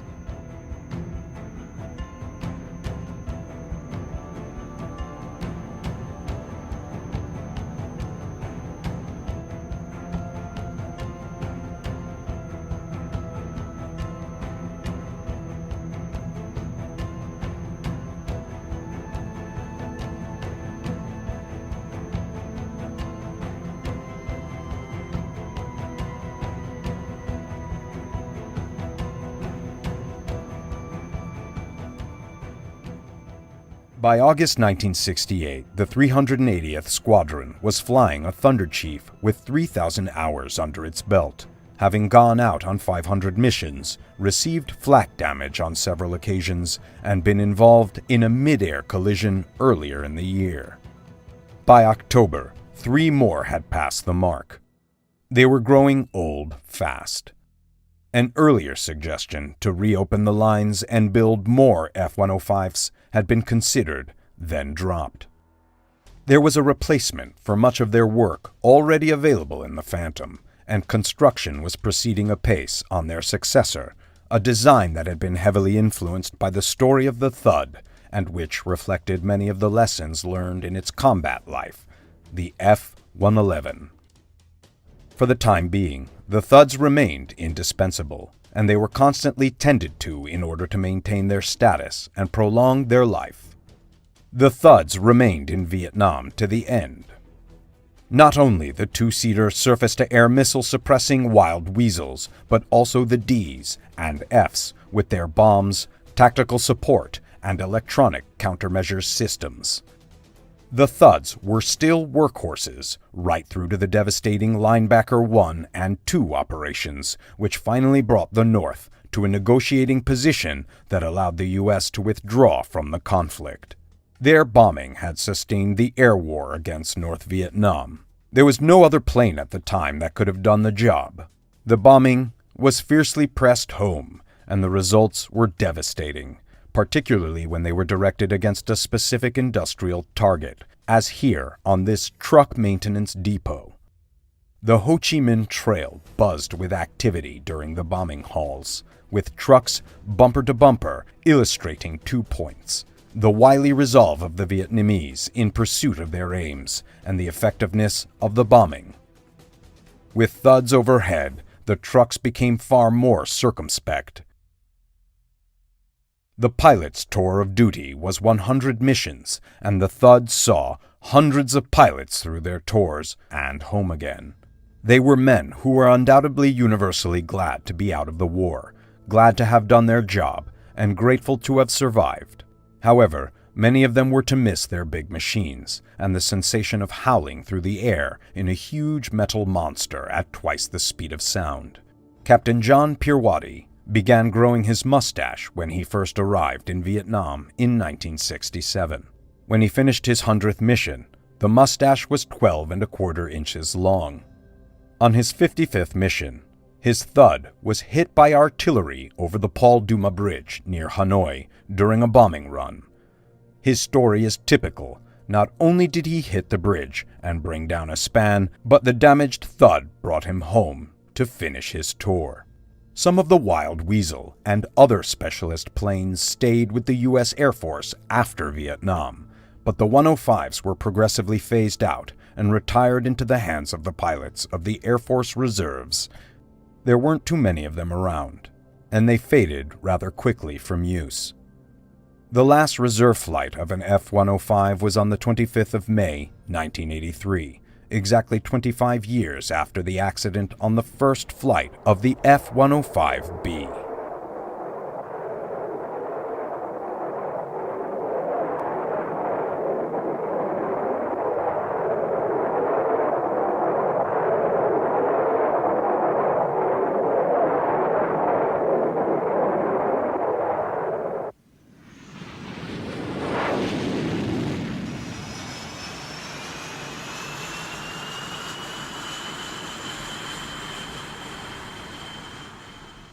Many pilots sat in the seat of an F-105 and went through the startup process. Many owed their lives to them. Most of them considered their plane the best in the inventory. The big fighter grew from its problem childhood, and the parameters of what an aircraft could be asked to do grew with it. In an era of multiple transitions, it is an astounding achievement that so much was gotten right so well in one package. There were never very many of them, and their reputation is perhaps not widespread. But if the words "great plane" can be ascribed to any plane, then they can certainly be ascribed to the F-105 Thunderchief, the Thud. The McDonnell F-101 Voodoo was a supersonic jet fighter which served in the United States Air Force and the Royal Canadian Air Force. The origins of the F-101 actually had little to do with the jobs for which it was used over its long career with the U.S. Air Force, Air National Guard, and Canadian Armed Forces. Neither tactical reconnaissance nor all-weather interception had been a factor in early 1946 when the newly formed Strategic Air Command solicited proposals for a jet-propelled strategic penetration fighter. SAC's chief criteria at the time had been sufficient range to accompany its bombers. Boeing B-29s and the soon-to-fly Convair B-36s all the way to their targets, and adequate speed and firepower to deal with enemy interceptors. 4 swept-wing designs were ultimately approved for prototype development: the McDonnell XF-88 Voodoo, Lockheed XF-90, Republic XF-91 Thunderceptor, and North American YF-93A, a development of the F-86.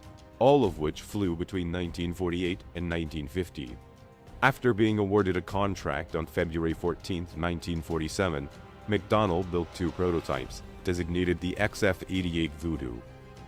The first prototype, serial number 46-6525, powered by 2 Westinghouse XJ34-WE-13 turbojets, flew from Morocco on 20th of October 1948. Preliminary testing revealed that while handling and range were adequate, the top speed was a disappointing 641 miles an hour at sea level. After fitting McDonnell Design's afterburners to the second prototype, Thrust was increased to 3,600 pounds with corresponding performance increases in top speed, initial rate of climb, and reduced takeoff distance.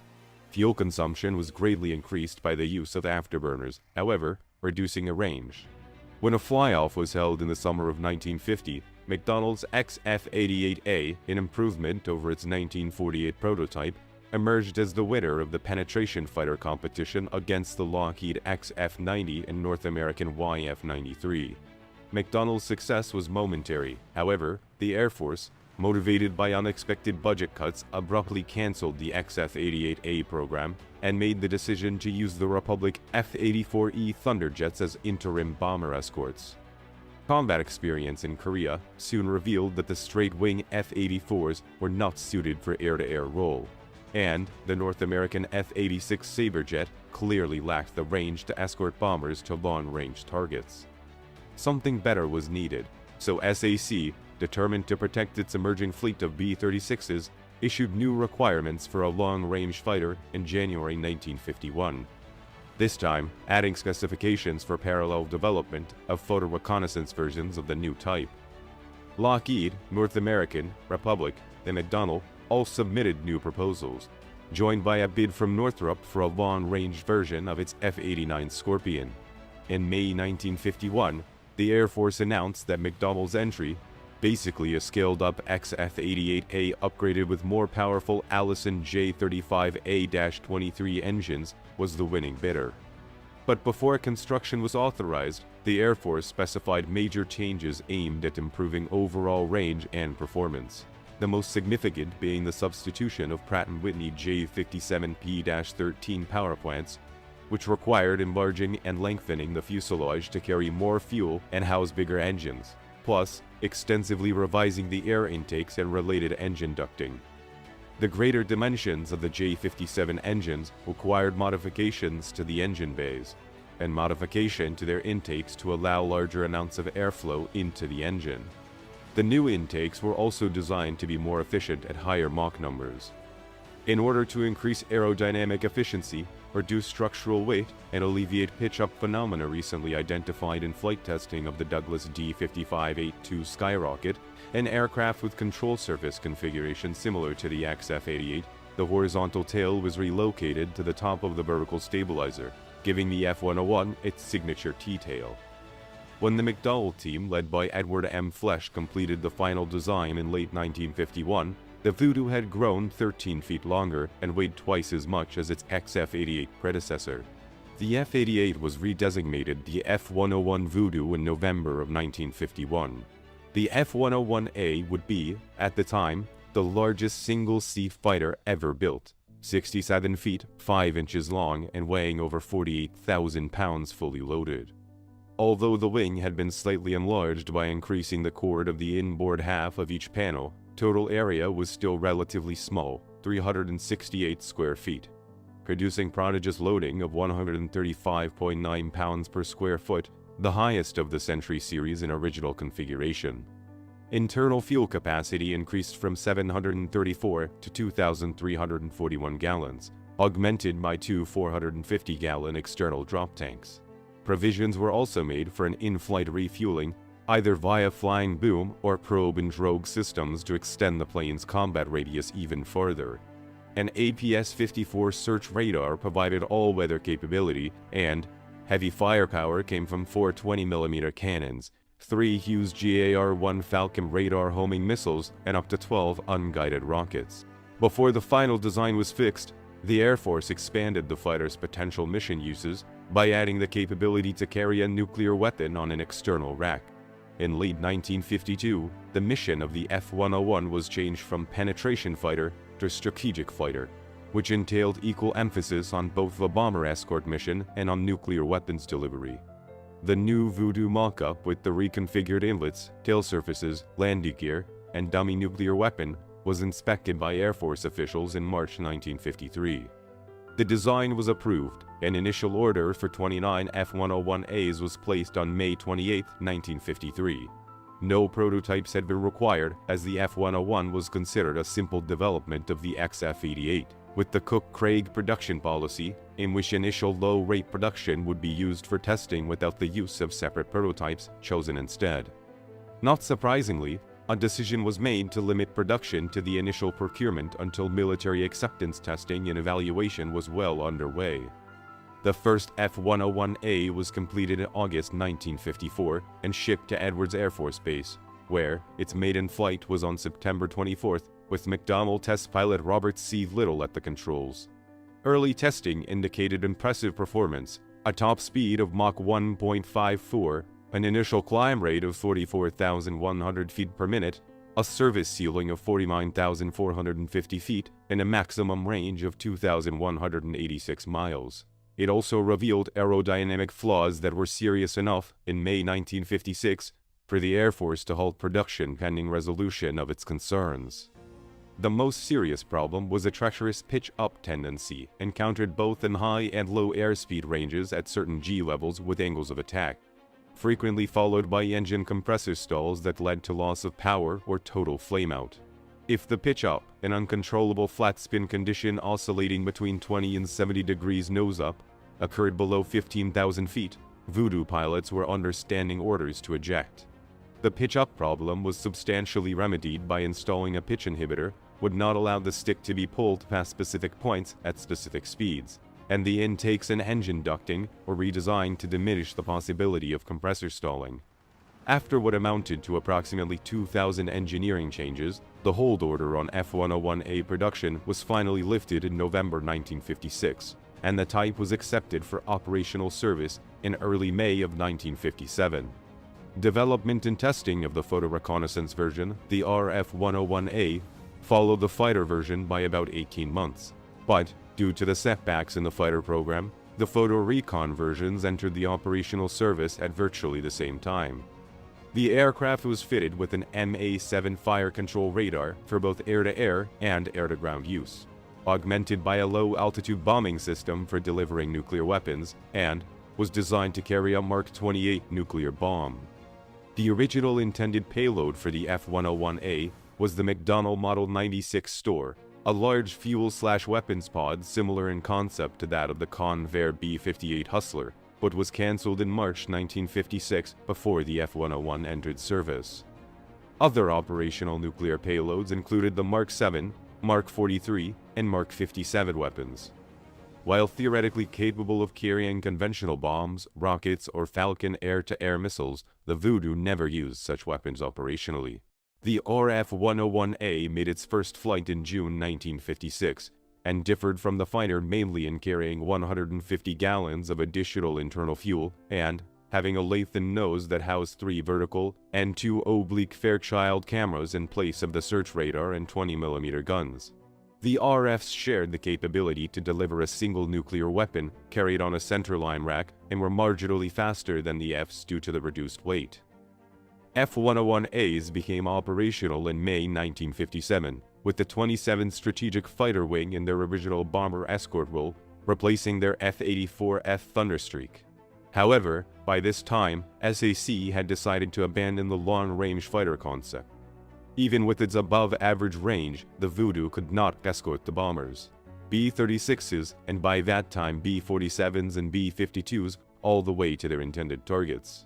The F-101A's career might have ended then and there, but for the intervention of Tactical Air Command, which saw potential in the big fighter as a tactical nuclear weapons delivery system platform. Thus, in mid-1957, the 27th Strategic Fighter Wing became the TAC-controlled 27th Fighter Bomber Wing, and all F-101As were thereafter retrofitted with the low-altitude bombing system and other apparatus needed to complete their new function as nuclear strike fighters. By late November 1957, the last of the 77 F-101As had been delivered to the Air Force. 50 of them assigned to operational units, with the remaining 27 held for experimental and test purposes. F-101As served in a frontline role until 1966, after which they were phased out and turned over to the Air National Guard units. The first of 35 production RF-101As was delivered to the 363rd Tactical Reconnaissance Wing, TRW, at Shaw Air Force Base in May 1957. It was the first supersonic reconnaissance aircraft in the Air Force inventory, and, on November 27, 1957, as a part of Operation Sunrun, 4 RF-101As set a new transcontinental speed record. They flew round-trip between McGuire Air Force Base in New Jersey and March Air Force Base in California in 6 hours, 46 minutes, and 36 seconds, with an average speed of 721 miles an hour. In the mid to late 1960s, RF-101As were used as reconnaissance trainers and were all phased out of the active Air Force inventory by 1971. A few serviceable examples following the conversion to RF-101G standards were transferred to Air National Guard units. Pilots who flew the Voodoo were impressed by its performance, dubbing it the One-O-Wonder, but they also considered it very unforgiving. Colonel C. Robert Oz Osborne Jr. said, "The F-101 was a lady, a fantastic airplane, but touchy, very touchy. It had to be flown properly." Air Force test pilot Richard Baird echoed that sentiment. "It's the biggest by-the-book fighter I've ever flown. The Voodoo would bite you. You really had to fly it strictly by the book." And reconnaissance pilot Colonel Jonathan Gardner noted that, "The first ride, you didn't fly it, you hung on to it." The improved F-101C and RF-101C were both ordered in March 1956. The Cs were externally identical to the A models, but had strengthened airframes to accept a higher load limit, and, in the case of the fighter version, were equipped from the start as tactical fighter bombers. All of the 47 F-101Cs built were delivered to the Air Force in 1957 to 1958, serving with the 81st Tactical Fighter Wing as nuclear strike aircraft until they were phased out in 1965 to 1966. The F-101C was the fastest tactical fighter in operational service until the advent of the Lockheed F-104, and on December 12, 1957, a stripped-down example set a new world record of 1,204 miles an hour, or Mach 1.83. The RF-101C, built in greater numbers than its fighter counterpart, entered operational service in September 1957, and the last of 166 was delivered in March 1959. RF-101Cs saw wide service with the US-based 363rd Tactical Reconnaissance Wing, the Europe-based 66th TRW, and the Far East-based 67th TRW. During the Cuban Missile Crisis in October 1962, RF-101As and Cs of the 363rd TRW flew low-level reconnaissance missions over Cuba. The RF-101C was the only Voodoo variant to see combat in Vietnam. In fact, as early as 1961, RF-101Cs of the 67th TRW, operating out of Kadena Air Force Base in Okinawa, began making surveillance flights over Laos and South Vietnam. During the same time period, 45th TRS Voodoos moved to Tan Son Nhut Air Force Base in Vietnam to cover operations in the south, and served as pathfinders for the first bombing mission against the North on February 8, 1965. Between 1965 and 1970, 33 RF-101Cs were lost to enemy anti-aircraft and missiles, and one to a North Vietnamese MiG-21. Starting in late 1967, as more RF-4Cs arrived to the takeover reconnaissance duties, Voodoos were restricted from operations over North Vietnam. They were all ultimately withdrawn from the combat zone by late 1970. Upon their return to the States, RF-101Cs were retired from active U.S. Air Force service, and many were turned over to the Air National Guard's units. In 1965, 29 F-101As and 31 F-101Cs were modified under the new designations RF-101G and RF-101H, respectively, to serve as unarmed reconnaissance aircraft with the Air National Guard units. The modification entailed removal of radar and armament and the installation of a nose cone housing cameras and new electronic components.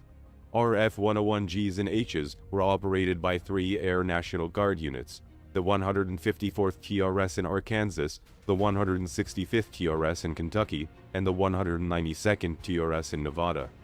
In early 1968, the seizure of the U.S. naval surveillance vessel Pueblo by the North Koreans led to President Lyndon B. Johnson to activate all 3 Air National Guard Voodoo units. Each served a rotational tour at Itazuki Air Force Base, Japan, and compiled impressive records, flying 19,715 tactical hours and 11,561 sorties, and exposing 841,601 feet of aerial film. The last single-seat reconnaissance Voodoos were removed from the National Guard service in 1976. The most numerically important and longest-lived Voodoo was the two-seat all-weather fighter interceptor version, the F-101B.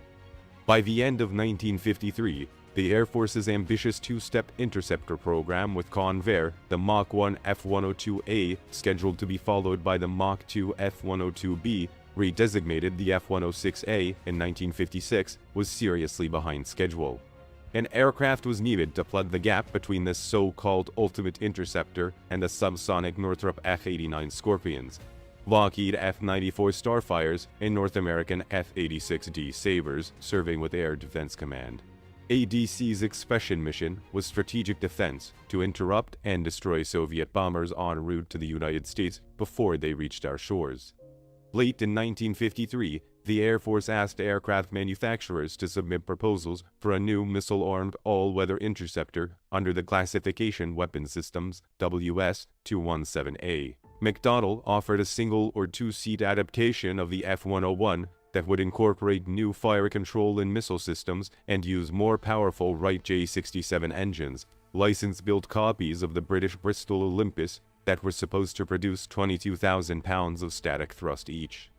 The Air Force selected McDonnell's proposal in mid-1954, specifying the two-seat version, and issued a letter of intent in March 1955 for an additional batch of 28 aircraft and potential production of 68 more. The expectation was that the first flight would take place in mid-1956, and the prototype would enter the operational service in early 1958. After the letter of intent was issued, McDonnell requested the designation F-109 for the airframe portion of the WS-217A project, but the Air Force, evidently conscious of the funding obstacles associated with the new aircraft as opposed to the improvements to the existing type, called it the F-101B.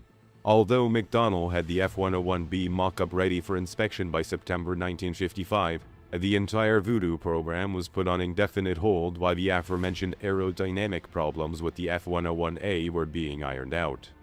Further delays and uncertainties with the J67 engines led to a decision to use Pratt & Whitney J57P55 power plants, which featured longer afterburners and a thrust rating of 16,900 pounds per engine. The F-101B shared the center and aft fuselage sections and tail group of the F-101A series, and, other than bulged wheel well doors to house larger tires, the same wing platform. But the F-101B introduced a completely new, 4-foot longer forward fuselage section with a tandem cockpit layout for the pilot and radar operator. Also new was a Hughes MG tracking and fire control system, essentially an upgrade of the E6 system already utilized in the F-89D, and a rotary weapons bay that held 4 Hughes Falcon semi-active radar and infrared missiles. The first F-101B took off from Lambert Field in St. Louis on March 27, 1957, a year behind schedule, and the Air Force spent nearly 2 more years conducting extensive tests and evaluations before releasing the Voodoo interceptors to operational service.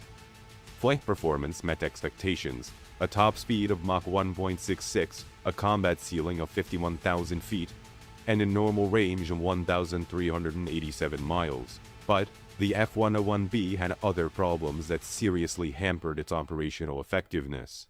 The radar operator's position was poorly designed, and little could be done to improve it other than minor adjustments. Even more worrisome, the MG-13 fire control system did not adequately control the weapons on a platform as fast as the F-101. A proposal to replace the system with the more advanced MA-1 developed for the F-106 was rejected because of the cost involved. Deficiencies notwithstanding, the F-101Bs became operational with the 60th Fighter Interceptor Squadron at Otis Air Force Base in Massachusetts on January 5, 1959. On the plus side, the two-seater Voodoos had been extensively tested by the time they had reached ADC, and they finally gave the Air Force an interceptor capable of advanced performance at affordable cost, $1.7 million per plane. compared to $4.7 million for an F-106A. By the end of 1960, no fewer than 17 ADC squadrons were equipped with F-101Bs. Production ended in March 1961, with a total of 480 aircraft delivered. Beginning in 1959, McDonnell undertook a modification in which approximately 1 out of every 4 F-101Bs would be fitted with dual controls while retaining full ADC mission capability. Used for conversion and operational training under the initial designation TF-101B, these aircraft were redesignated F-101Fs in 1961, after 79 examples had been modified. Late production F-101Bs boasted upgraded fire control systems and the ability to carry 2 nuclear-tipped, unglided Genie MB-1s or Air-2A missiles in place of the 2 Falcons. In a modernization program, Project Bold Journey, completed between 1963 and 1966, most F-101Bs were fitted with infrared sensors to facilitate tracking of hostile aircraft regardless of radar jamming, and also received a much improved pitch control mechanism that functioned through an automatic flight control system. F-101Bs/Fs began to be phased out of Air Force service in 1969, without having fired a shot in anger, and the last active duty squadrons operating the type, the 60th and 62nd FIS, retired their Voodoos in April 1971. Simultaneously, F-101Bs and Fs were delivered to the Air National Guard units, starting with the 116th FIS, Washington ANG, in November 1969, and ultimately went on to fully equip 8 fighter interceptor units in 7 different states. The Air Force retained a small number of F-101Bs after 1971 for fighter interceptor training, and the last of those was retired in September 1982.